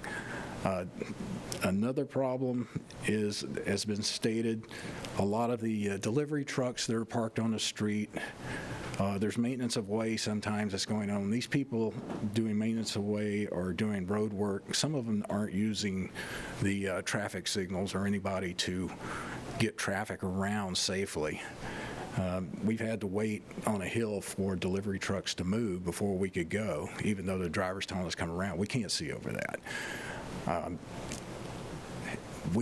There was a truck last year that a semi that took down some overhead wires at the intersection of Northern and Cooks Road. That blocked most of the road for a couple of hours, I believe. Quite a ways away. Was that one of their trucks? No, I don't believe it was. But it was a truck. It was a tractor trailer. But it did block the road for a while. Not saying that they're going to use that part of the road. But the safety concern is with the cut-through traffic. I know that's been stated quite a bit. And with the new developments coming in and a lot of this more land being sold that's going to be developed for housing, we just have a lot more pressure on this road. The main thing I'm looking at is just a safety aspect. I don't know how you can control the traffic in there. We already have a 35-mile-an-hour speed limit through there, I believe, so we have Everyone abides by that. Yeah. Well, we have a problem with the cut-through roads. Everyone should be aware of that. If you have a road that connects two major arteries and people think they can cut through and save 20 seconds, they're going to take it. So I don't think that's anything unique to Northern Cook. It's, any cut-through opportunity. True. And I think there was, after the fatality accident last year at 109 and Northern, there had been much discussion about putting in a traffic light, but I think TDOT right now says they're not looking at doing that. So are they? Yeah. Anyway, that's my concerns on the location with the traffic flow. All right. Thank you, sir. Thank you. Anyone else? Last call. Okay, if there's no one else, we'll close the public comment period. Oh, excuse me, before I do, you had something you wanted to add, ma'am? Yes, I just want to add our shipping hours are Monday through Friday, 8 a.m. to 4 p.m. We close it down. If any truck drivers state that they are going to be in later, we tell them to reset for the next day or when they're able to. As far as weekends go, we do not have any scheduled deliveries or receiving. I mean, you tell a truck driver that, but he's liable to sit there on the road anyway. There's no way to enforce that, really. Yeah, go ahead, Howard. You may have said this, but like today, when I know today, but right now, how many trucks a day are coming in and leaving? Our busiest month is September, and that's why I went on an average of 5 trucks a day. Normally, it's about 3. I had a couple questions. Go ahead. Are they LTL trucks or truckload? They're full truckloads. Okay, so there's no consolidation. Do you schedule, they have a scheduled time to come in? It's first come, first served, but we kind of have an idea of when they'll show up. What about your entrance? Is that a hindrance to the trucks to get in and out? It looks No. pretty narrow. Have y'all examined what you can do to help get the trucks off the road? There's no hindrance. It's easy to come in and come out. Well, one thing that hits me is this site was approved 30, 35 years ago, a long time ago, and there weren't any development standards at that point that were applied. And I mean, nowadays, there would be a whole list of things you would have to do, and things have changed in the years, as evident by the number of trucks that you're running in and out. So I don't think it would be inappropriate for this board to stipulate that if you're going to have that many trucks coming in and out, then you're going to have to provide a turning lane and some striping and signage and things the minimum things that need to happen where large trucks are turning in off the road. I mean, anybody would have to do that with that type of development these days, and much, much more. And I don't think it's appropriate in this application for us to run down that whole list and try to make you comply with certain things. But certainly when we have traffic issues on a secondary road, and I think those type of things are within the power of this board, and I would wonder if we don't need to do that. Turning lane, striping, signage, at least get to the point where when the trucks come in and slow down and go to make the turn, they don't block the road. Or if a truck comes in after hours, if it's nothing else, he can park in the turning lane, which is dedicated to your facility, and again, not be stacked out blocking half a lane or whatnot, because there's no shoulder on Northern to speak of, is there? No, sir. I mean, it's just It's just what it is, you know. And when that was approved, but when that was approved, that was a gravel road. I don't doubt there weren't very many trucks going and coming. There were probably no more cars much. I mean, there just wasn't a lot of traffic out there back then, and that's not the case today. So, Yes, sir. Mr. Crockett, do you have something? Well, I agree. I think you need to look at being a good neighbor. Your business increase, which is wonderful, but y'all need to come up with a plan to how to help alleviate people getting in and out of there, because that is a danger. You coming over here on the tractor trailer sitting there, but I think y'all are obligated, and who can make you do that, I don't know, but to come up with something to try to ease this situation instead of just asking, well, we'll increase it to 5 a day. I think you have an obligation to help fix this problem, ever how minor or major it is, some kind of assistance. That's the message. Let's go back to this northern. One question, and I may have misunderstood. I thought some of the others testified and said that one particular style of truck, that has the back end. Is that correct, or did I misunderstand? That's correct. It's a bulk truck. If you see to the right of the building. That a tractor trailer truck's got a back end of facility off Northern Road. Yeah, you may have to gravel a spot or do some internal circulation adjustments where he can get off the road, or provide a spot in your turning lane where he can maneuver. But yeah, blocking the road with those two hills like that's probably not a great idea, and it's not your fault. But I can just imagine, I don't go through there very much at all, but I can just imagine how fast some of those people are going. Yes. If they're doing like they do some of the other areas, they're going pretty quick. Yeah. Yes. Thank you. Thank you. All right, we'll close public comment. And in regard to case 4260, Diamond Plastics, open for a motion. And unless somebody else wants to, I'll make a motion that we approve the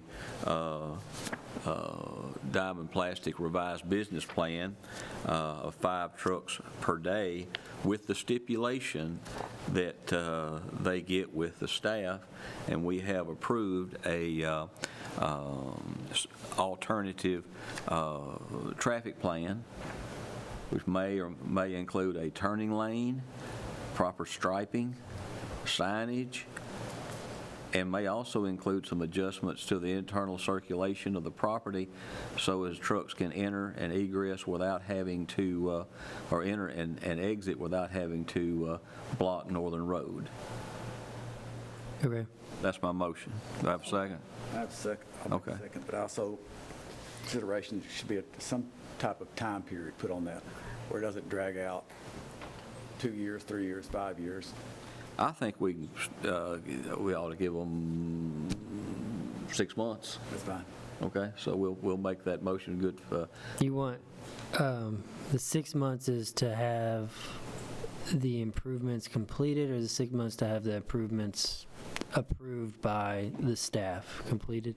because we're coming in, if they get with an engineer, we're coming into summer months, and that type of thing, it's not going to take that long. It's not a whole lot of work.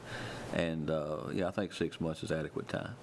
Okay, because I have to, if it's more than just striping and signage, I'll have to get the road commission involved, and I don't know their process for widening the road. But, I mean, I'll get them involved. That's why I wanted to completion versus approval.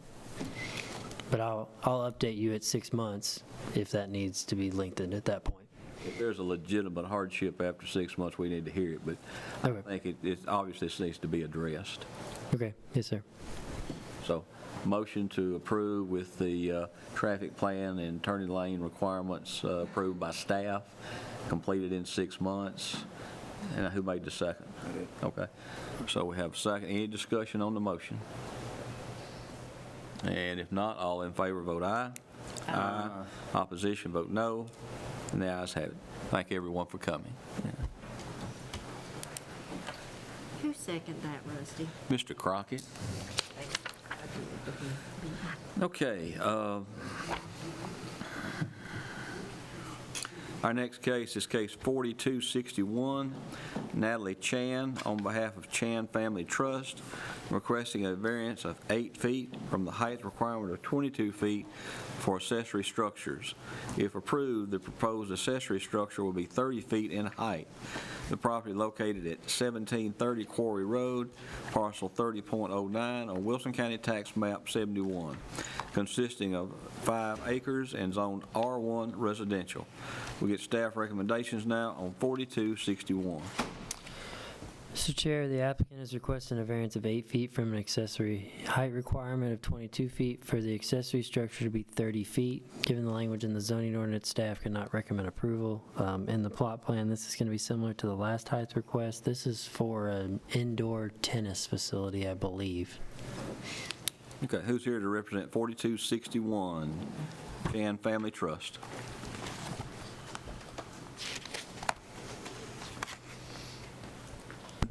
Good morning, or good afternoon. Danny Guerin, address is 3056 Oxford Drive, Mount Juliet, Tennessee. Property address is 1730 Quarry Road, Mount Juliet, Tennessee. So yes, requesting the variance, I'd like to start by saying there's no main dwelling or main structure on the property currently. And one of the reasons I'm hoping to get approved this afternoon is the slope of the property. So I included a topography map in the portfolios you gentlemen got, and ladies. At the road, it's 640 feet. The proposed location of our future house is around 620, 625 feet. And then where the tennis court's going to be, it's 605 or 610 feet. So from the road, maybe the tip of the structure will be level with the front of the road, if that makes sense. And then property is surrounded by trees, and you pretty much won't even be able to see it from the road. And our actual house will further block the view of it. So it's kind of where it's at. Just much like the pickleball guy, I absolutely love tennis. Tennis is a lot faster and, thank goodness, a little quieter than pickleball, if you've ever been near a pickleball court. So the balls bounce higher, you need the clearance, and also if I install lights in the structure, I need to be able to clear the lights with the ball as well without swinging a racket or hitting them with the ball. So that's my case. Okay. Is there other questions from the board for the applicant? Will this be for just personal use, or will it be educational lessons given, anything like that? Personal private use. I don't want people on my property. I do teach tennis over at Langford Farms. The just actually recently changed hands. I've not met the new owner, so I'm not sure if I will still be teaching there, but I have no intention or purpose of like renting it out or using it for lessons, essentially. And then kind of to expand on that, one of the reasons I want my own indoor court is there are no indoor facilities in Wilson County. You either have to go to Murfreesboro or Brentwood or Nashville, and it's just really hard to get a court, and it's really cumbersome. So I took it upon myself to try and solve at least my personal problem with that. Okay. Any other questions from the board for the applicant? Anyone else wish to speak to 4261? And if not, I'll close public hearing. Thank you.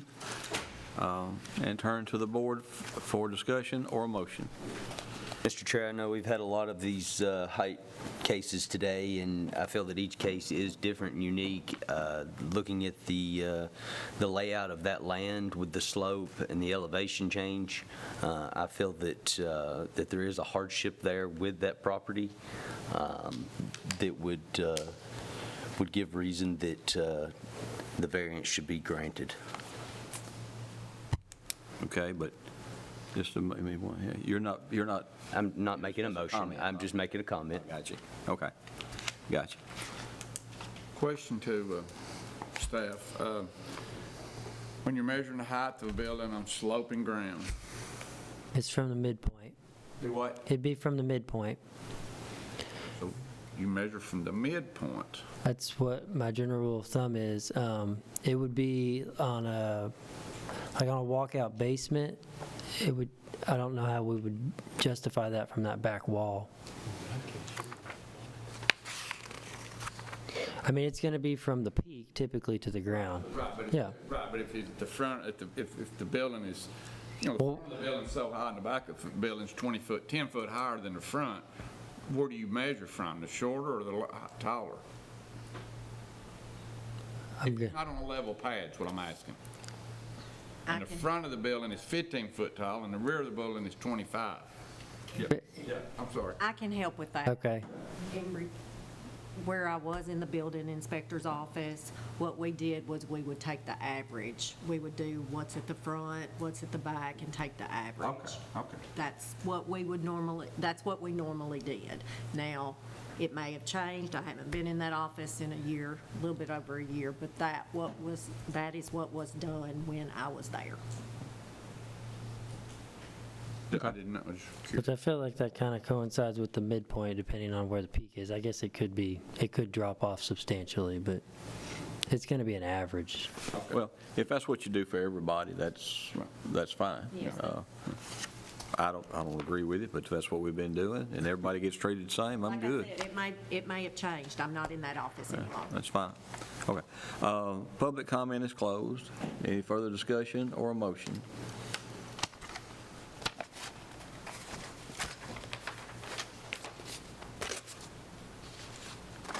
Okay, in regard to case 4261, if no one else wishes to make a motion, I will move we deny the request based on staff recommendations. Do I have a second?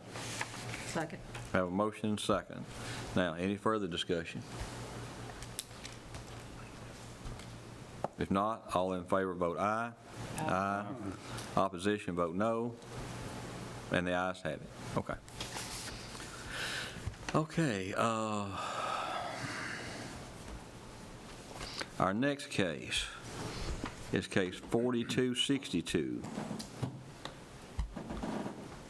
Gene Cullis, on behalf of Russell Poston, is requesting a variance of 29 feet from the front yard setback requirement of 40 feet for an existing structure to the west of the property.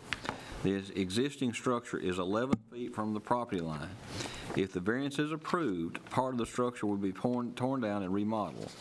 Applicant also is requesting a variance of 34 feet from the front yard setback requirement of 40 feet. The existing structure is 6 feet from the property line.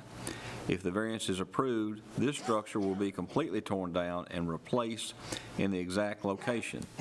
The property is located at 6055 Trousdale Ferry Pike, Lot 3, portion of Parcel 9 of Wilson County Tax Map 65, zoned A1 Agricultural. We'll get staff recommendations now on 4262.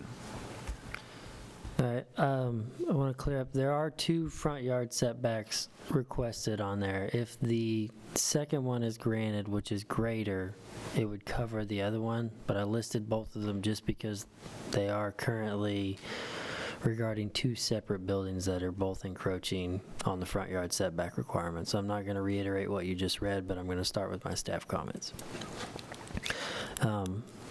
The variances will allow the applicant to repair and/or replace 2 existing structures on the property. The tract in question appears to be an older lot based on the completion date of the home, which was built in 1936 according to tax records, which the home is not on the lot of the structures that are being requested of, but they're all tied together in the same deed structure.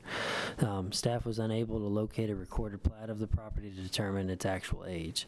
Staff can recommend approval of the request due to staff's interpretation that this is an older tract of record and that the front yard setbacks, though significant, are not any closer than what the existing structures currently are. Staff will mention that an up-to-date plat could help to resolve questions that may be presented in the future. My recommendation is solely based on the fact that this is interpreted as an older lot of record. Now, granted, the front yard variances are excessive, but the structures are currently there. Question.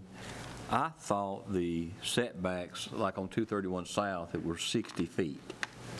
231 south they are. But this is a state highway and it's 40 feet, is that right? It's a different classification. 231 south is a principal arterial. Trousdale Ferry Highway 141 is presently is considered as a minor arterial, which is a 40-foot setback. Okay. And then your traditional neighborhood roads are 30. Are there concerns about 6 foot off the right-of-way is pretty, It is, yeah. I mean, my recommendation is solely based off of the older lot of record interpretation. I have spoken with the applicant, and I've stated, I mean, if he's going to tear down one of the buildings, presently he wants to reuse the slab, but my first question was, why can't we move it back if we're going to completely remove it? But he wants to reutilize the existing slab. okay, gotcha, all right. All right, who's here to represent 4262? Hello. Gene Coolis, 4981 Springs Road. Mm-hmm. I'm nervous. I ain't never been like this, so. You're patient as well. You've been here a long time for this. So the crux of this was the property that's there now. We were interested in buying it. I wanted to kind of put a place of business in there, but I kind of wanted to revitalize, kind of bring Tucker's back, more or less. The reason for keeping the buildings or the footprint there, some of the buildings are, walls are falling, or not falling, but cracked. They just need to be replaced.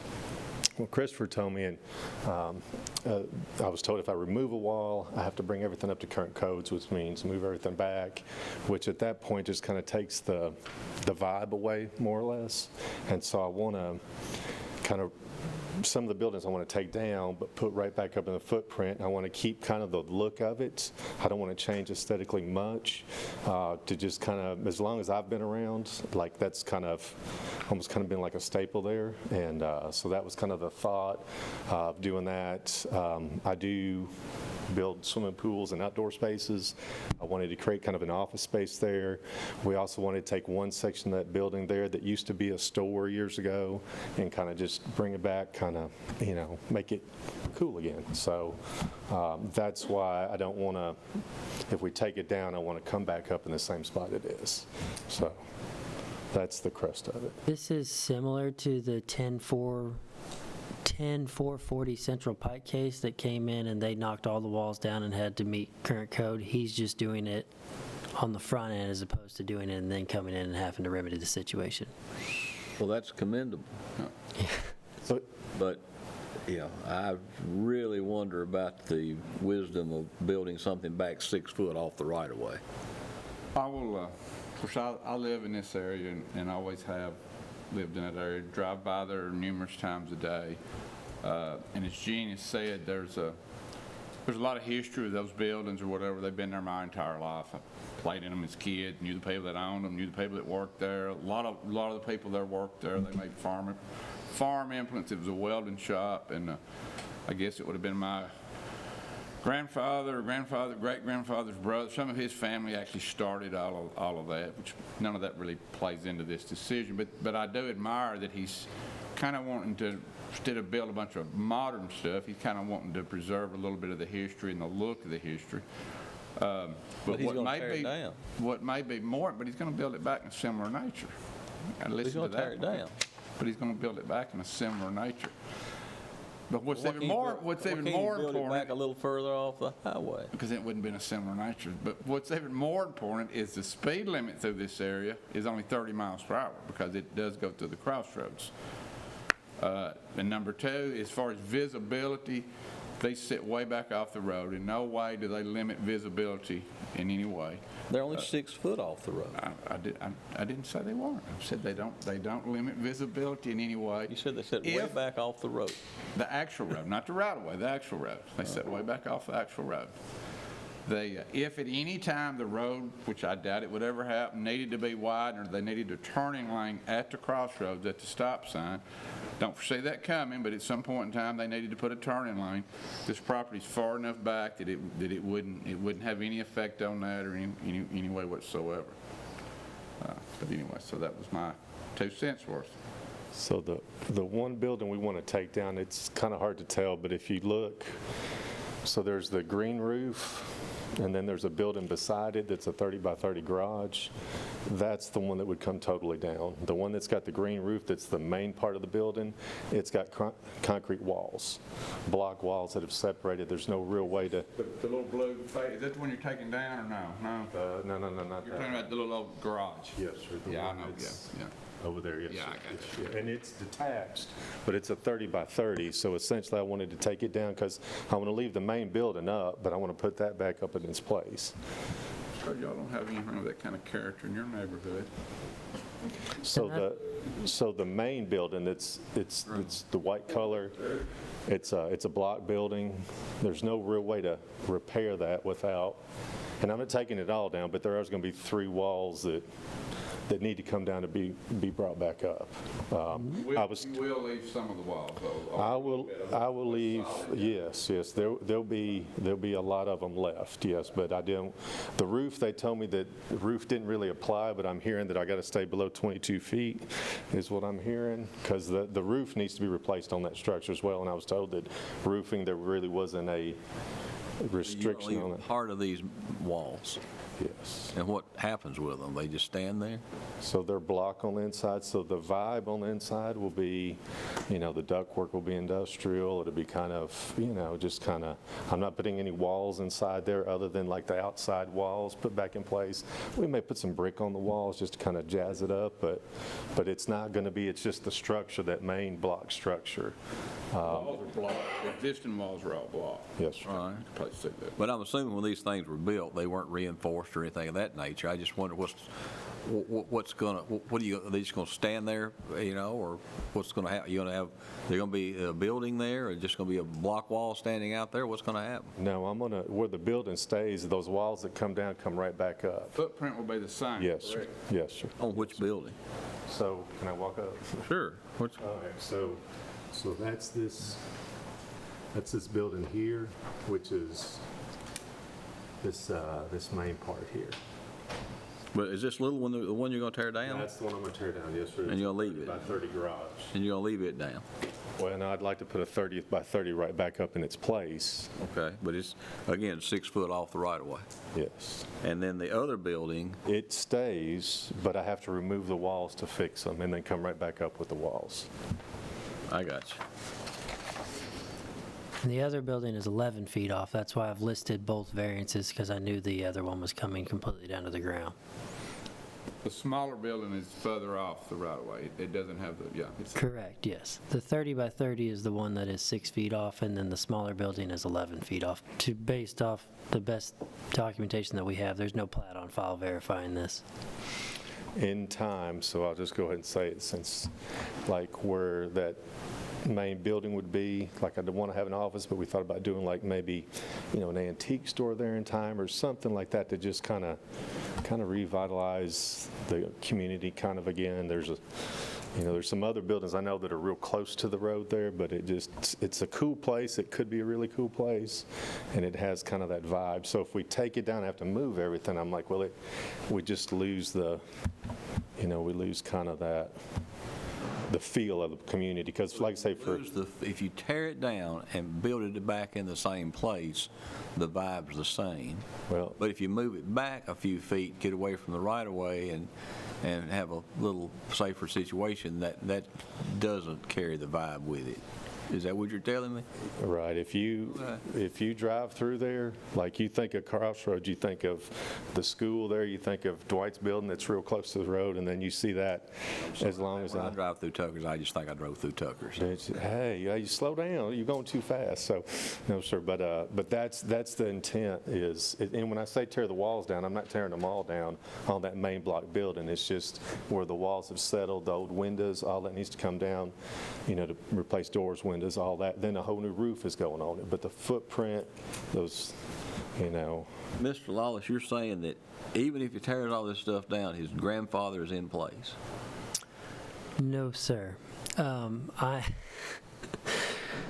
The tear, I see the word approval here. I'm trying right, to and I'm solely doing that based off if he were to not remove any of it. Now, if he tears down, that's why he's going ahead and asking for the front yard variances, because the complete tear down, that would have to be brought up into current setback regulations.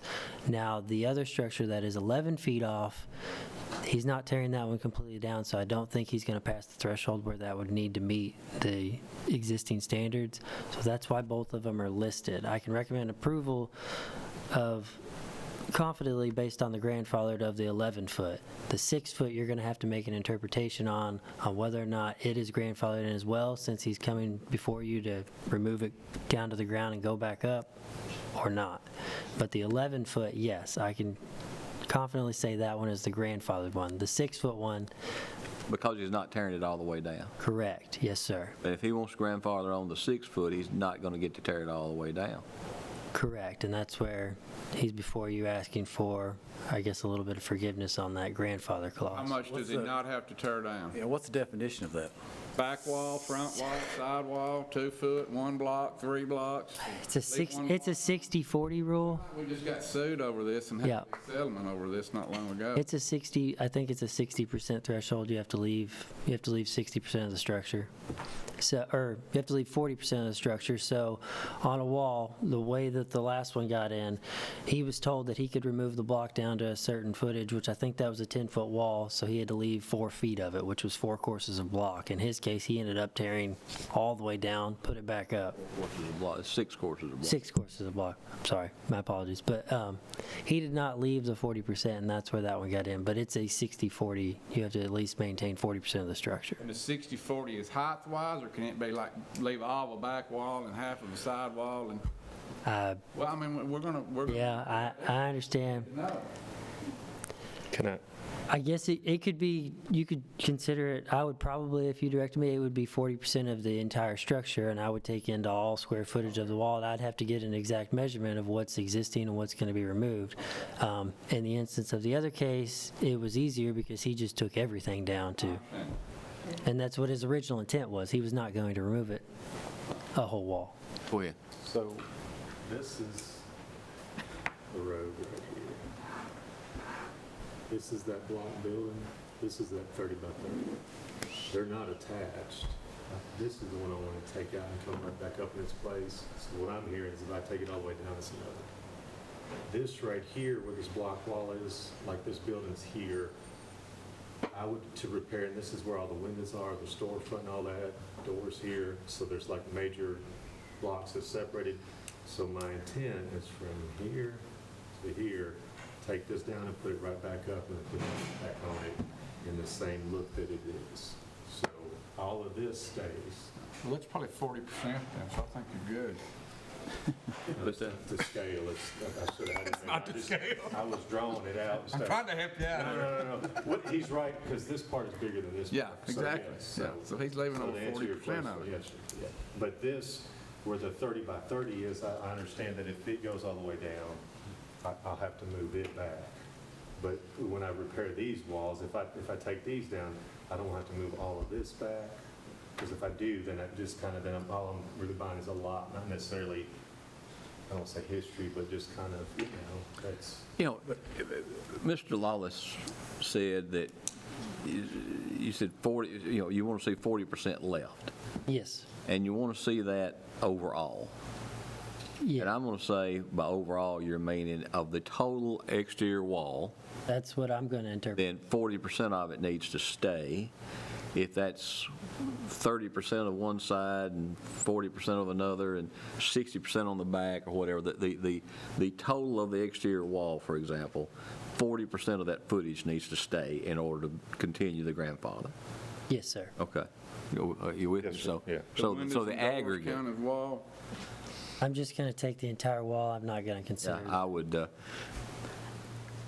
I'm just asking them to be. And we can measure that up and get, If we want to get into all that, I'm perfectly equipped to do so. I was just asking. We can be here the day. I know, we've already been here today. But, you know what I'm getting at, it doesn't have to be 40% of every wall. It has No, to be sir. an aggregate of all the walls. Yes, sir. That's what I'm going to look at. So under that approach, what you're saying, for the larger building may work. Okay. Now, the one that's 6 foot off of the 30 by 30. The 30 by 30 building, I don't know, does that work for that? No, it's got to come, it's old, and it's a wooden structure that's got tin around it. It was more or less like a garage. It did have a slab on it and stuff like that, but that one, there is no, I couldn't even fudge and save, I'm saving a wall. But it has a slab? It does, yes, sir. Okay. And how far is that slab? Because I think we've got confused on that one. So it's 11 foot off the other building, but it's further off the road, though. No, the way the road 30 by 30 is the curves, closer one. It's closer, yes, sir, yes, sir. Yeah, it looks like when you're driving there. When you pull in there, it's further off the road. Right. Where the road So the Right. larger building's 11 foot, the smaller building's 6, the way I read it. Right. Okay. Mr. Crockett, you had a question? Yeah. You can ask my wife, I'm all in vibes on old stuff, Yes, sir. too much. But I would suggest if you have a plan for the 40%, that you present that plan to someone before you get started, make sure Yes, sir. they agree with 40%. The other one, if you're going to tear it all the way down, I can't see putting it back in the same spot, because one of these days that road's going to be widened. So I think we have to take that into consideration. I would have to see that one moved where it's supposed to be. And I'm good with, so this was kind of like phase one, because when I'd met with Karen and them, the thought was I didn't want to go any further unless I knew we could, but I'm good with like presenting, hey, we're going to take this building down, here's the square footages of it, here's the detail, here's what the wall looks, and I get the garage, the 30 by 30, but. We went through this lawsuit thing, that's just, I think, a good suggestion you do. Yes, sir. Approve. And that's, yeah, it doesn't bother me to go through a lawsuit at all. We got a guy back here, we pay to handle all that stuff. But if we need to do it, we need to do it. He's not listening. Before we go any further, He said something about paying you. is there anyone else here wishes to, You don't want to go there. anyone else here wishes to speak to 4262? All right, okay, make sure of that. Now, I could, let me throw this out. I know we've got grandfathers working here, and we've got the Vive and the what? Great-grandfathers. And if you make a motion, I want to make you aware, you're only approving one of these front yard setbacks. It's going to cover the whole property. What I'm saying is, I think we could grandfather 40%. We could grandfather a building that 40% remains. And as far as the other building goes, we could grant him a grandfather on the concept, provided that it itself is 11 feet. In other words, they have to be at a minimum 11 feet off the road if he brings back the 30 by 30. So he could utilize part of the existing He can slab. utilize part of the slab, and he can utilize the same setback, but he's going to have to give up enough footage to get it to line up with the other building. Fair enough. And that Already sits behind another building. so. Yeah, I understand it, yes, sir. Okay, so we're 11 foot back with both buildings, and if you, on the one, you're going to leave 40%. Yes, sir. And on the other, we're going to grant you a grandfather, perhaps. And so they're all going to line up, and they're all going to be rebuilt, and everything's going to look nice. Yes, sir. That makes some kind of sense? Yes, sir. Yes, sir. So you're not going to be able to utilize the entire slab of the 30 by 30. Right. So you've got we have 11 and a 6, so that 5 or 6 foot of the front of that slab's not going to be inside. Gotcha. It can be porch. Okay. But you're going to move that back to, As long as it's not covered porch. Okay. and there'll probably be some other rule before we get through. But Yes, sir, yeah, yeah. all right, so do you think that's something that would work? I'm good with that, because the main purpose with this was if I'm allowed to do this, we want to progress, because there's other steps I've got to take as well. But this was like the first one, so this lets me know that, as far as from design or, drawing up and all that kind of stuff, this lets me know that, yeah, it's possible to do, because if y'all said no, move it back, then I would be like, well, it's the juice ain't worth the squeeze kind of thing. But at that point, I'm ready to, if you're good, if what I'm hearing, yes, I'm good with that. No, I'm not good with it. I mean, I think if it were me, I would move it back further and do differently. And because I don't know what those old slabs are poured on, and I wouldn't take a chance with them, and I would move it back enough to get out of the way of the road and wouldn't bother or wouldn't risk the investment. Right. But that's not your request, and you didn't ask my opinion. I'm not going to give you any more. Which we have. If you don't want an opinion, Ferry's sitting here, see him after the meeting. which we have already looked at the footings because I've thought about just what you said, so yes. Okay. Well, you still don't have to have a slab inspection to rebuild a structure back on that. Tear the slab down, you are. If you don't take the slab out, it's at his risk. Somebody have an add Building to the inspector's slab. office normally, well, the building official, it's at his discretion whether he requires a engineered letter on an existing slab or not. You got a grandfather clause working here. That would be up to the building official. Yeah, it's going to be up to his purview there. Yeah, and it also depends on, if the slab is structural, they're going to put the block right on the slab, then I would say it absolutely has to be looked at. But if it's not, if it's just a floating slab for, to walk on and the block is bearing somewhere else, then I'd say, it's not a life safety issue, it's not an engineering issue, it's not in play. But that's not for me to say. So, okay. I'm going to close public comment period, and we'll move on with things. I bet these folks are ready to be heard. Okay. In regard to case 4262, do I hear a motion? Mr. Chairman, I will try to not mess this up. I'm going to move that we approve for a, 11-foot? Can you find my So notes? 29-foot variance for an 11-foot setback. Okay, yeah, all right, 29-foot variance, so he will have the 11-foot setback off the state right-of-way. Based on staff recommendation and testimony given. I think that's all we need, because you're okay with the 40 is a standard we've already got, isn't it? Yes, sir. So that's all we need. And it's grandfathered, the building itself is grandfathered in, but yeah, okay. Okay, you have a motion, to have a second? I'll second. Have a motion and a second. Discussion? If there's no discussion, all in favor vote aye. Aye. Opposition vote no. And the ayes have it. All right, thank you, sir. Okay. Our next case is case 4263. Richard Raines is requesting to use the proposed house and proposed accessory dwelling unit as a short-term rental. The property is located at 283 Davis Corner Road, parcel 55 on Wilson County Tax Map 28. Consists of 2.3 acres, zoned A1 agricultural, with staff recommendations now on 4263. The applicant is requesting to use the proposed house and proposed accessory dwelling unit as a short-term rental. Staff members have received a business plan stating how the applicant considers using the property. If the use is granted, staff recommends that the business plan be made part of the approval and put the applicant on notice that if they are to add any sort of structure or expansion to the use of the property, they will have to come back before the board for a plot plan submittal and revised business plans. The applicant has a caretaker who resides within 10 miles of the short-term rental per their business plan. If the board approves the request, the applicant will have to make their contact information available to WEMA, building inspector, and the county sheriff's office. The home is listed as a 4-bedroom, 5-bath with a limit of 8 guests. Typically, the board will allow 2 guests per bedroom. Airbnb short-term rentals are a use permissible appeal upon the A1 zone district with a minimum acreage requirement of 2 acres. Given the language in the zoning ordinance, staff can recommend approval of the short-term rental use for the home as the property does meet the 2 minimum acre requirement.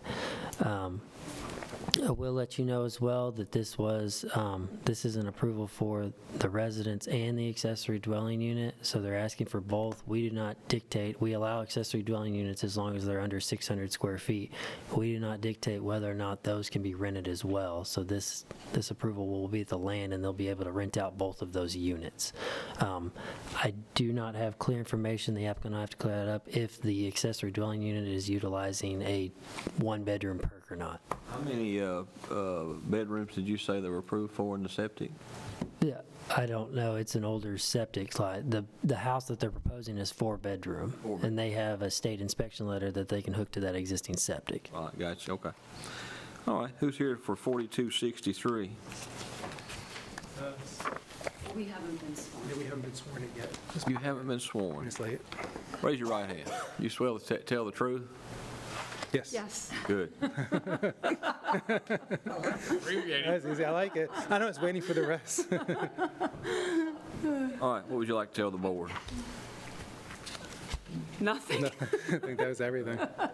You know, sometimes that's the best answer. Yes, absolutely. I'd like to tell you we thoroughly enjoyed the proceedings Yes, we today. did. I had a very good time. Learned a lot. Definitely. Yeah. Yeah. Okay, so you've got 4 bedrooms, correct? Yes. And you've got 8 guests maximum. Right.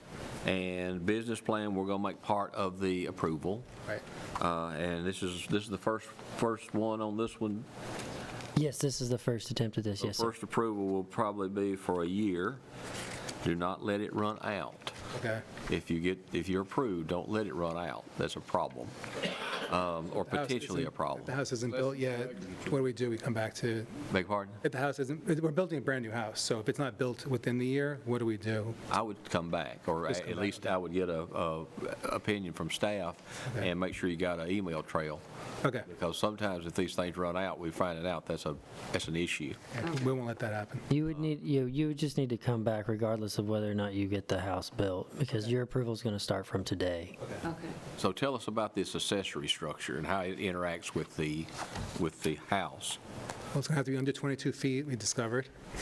Under 22 feet high. But, so if, actually, I do have a question. If the roof, if you said if the roof matches the main structure and the finish is the same as the main structure, we can go over 22 feet, or we have to come back here The to? staff question. Okay.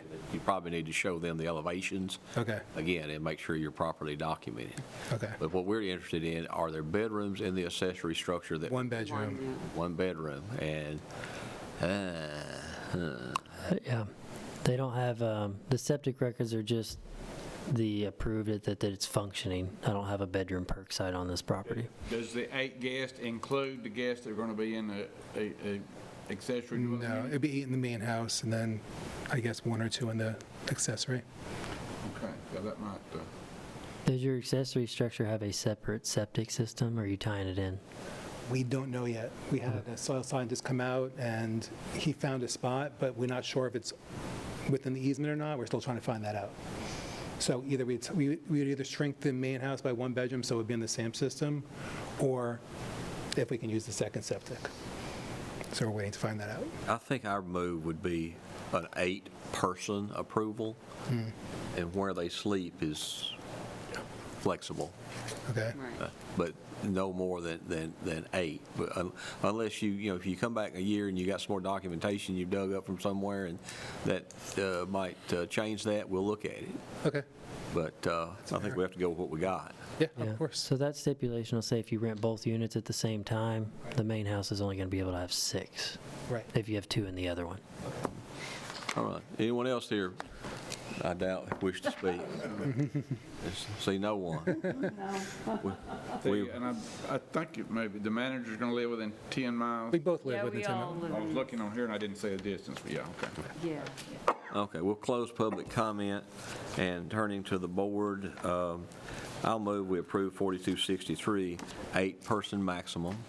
Business plan part of the approval, 1-year term. What am I missing, Christopher? Quiet hours. What? Quiet hours sometimes are on there when they're not listed in. It's on the, Okay. Plan. I did not see that, but that would be the only thing you'd be missing. Okay. one question, if it's smaller than that, do we have to come back for approval, or only if it's going to be bigger? Smaller than what? We're talking about potentially downsizing the size of the main house. Well, I don't think that would affect this approval, but Okay. come back, when you come back in a year, if we need to adjust something, we can think about it. Okay. But I don't think it affects this approval at all. Okay. All right, that's my motion. Do I have a second? Second. I have a motion and second. Discussion by the board.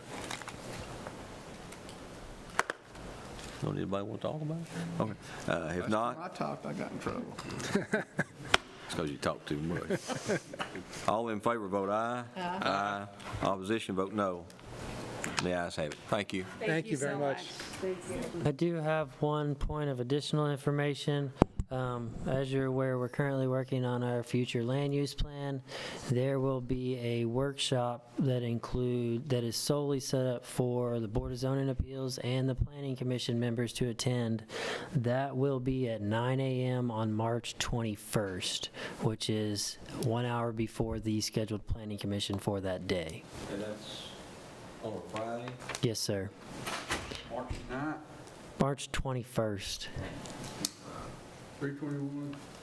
321, and that is for Board of Zoning Appeals members and Planning Commission members, that workshop. 9 a.m. I will be in Washington, D.C. with my son, visiting my son. Is there a way that this can be made up? Not that workshop, no, but I do have office hours next week that are set aside. If you want to look at it and come down Tuesday or Thursday, I can set you aside some time to come look at what I'm going to present there. What I'm presenting on Tuesday and Thursday is the very first rendition of the rough draft. What is going to be presented at the Planning Commission workshop will hopefully be some amended version of that. But if you want to see where we start, I have some hours next week if you want to stop by. Will it be televised, Christopher? March 21st is a... Yeah. Will it be? No, it's not a public meeting. It's just a workshop session. It's open to the public, but it's not going to be televised, and the public will not be speaking.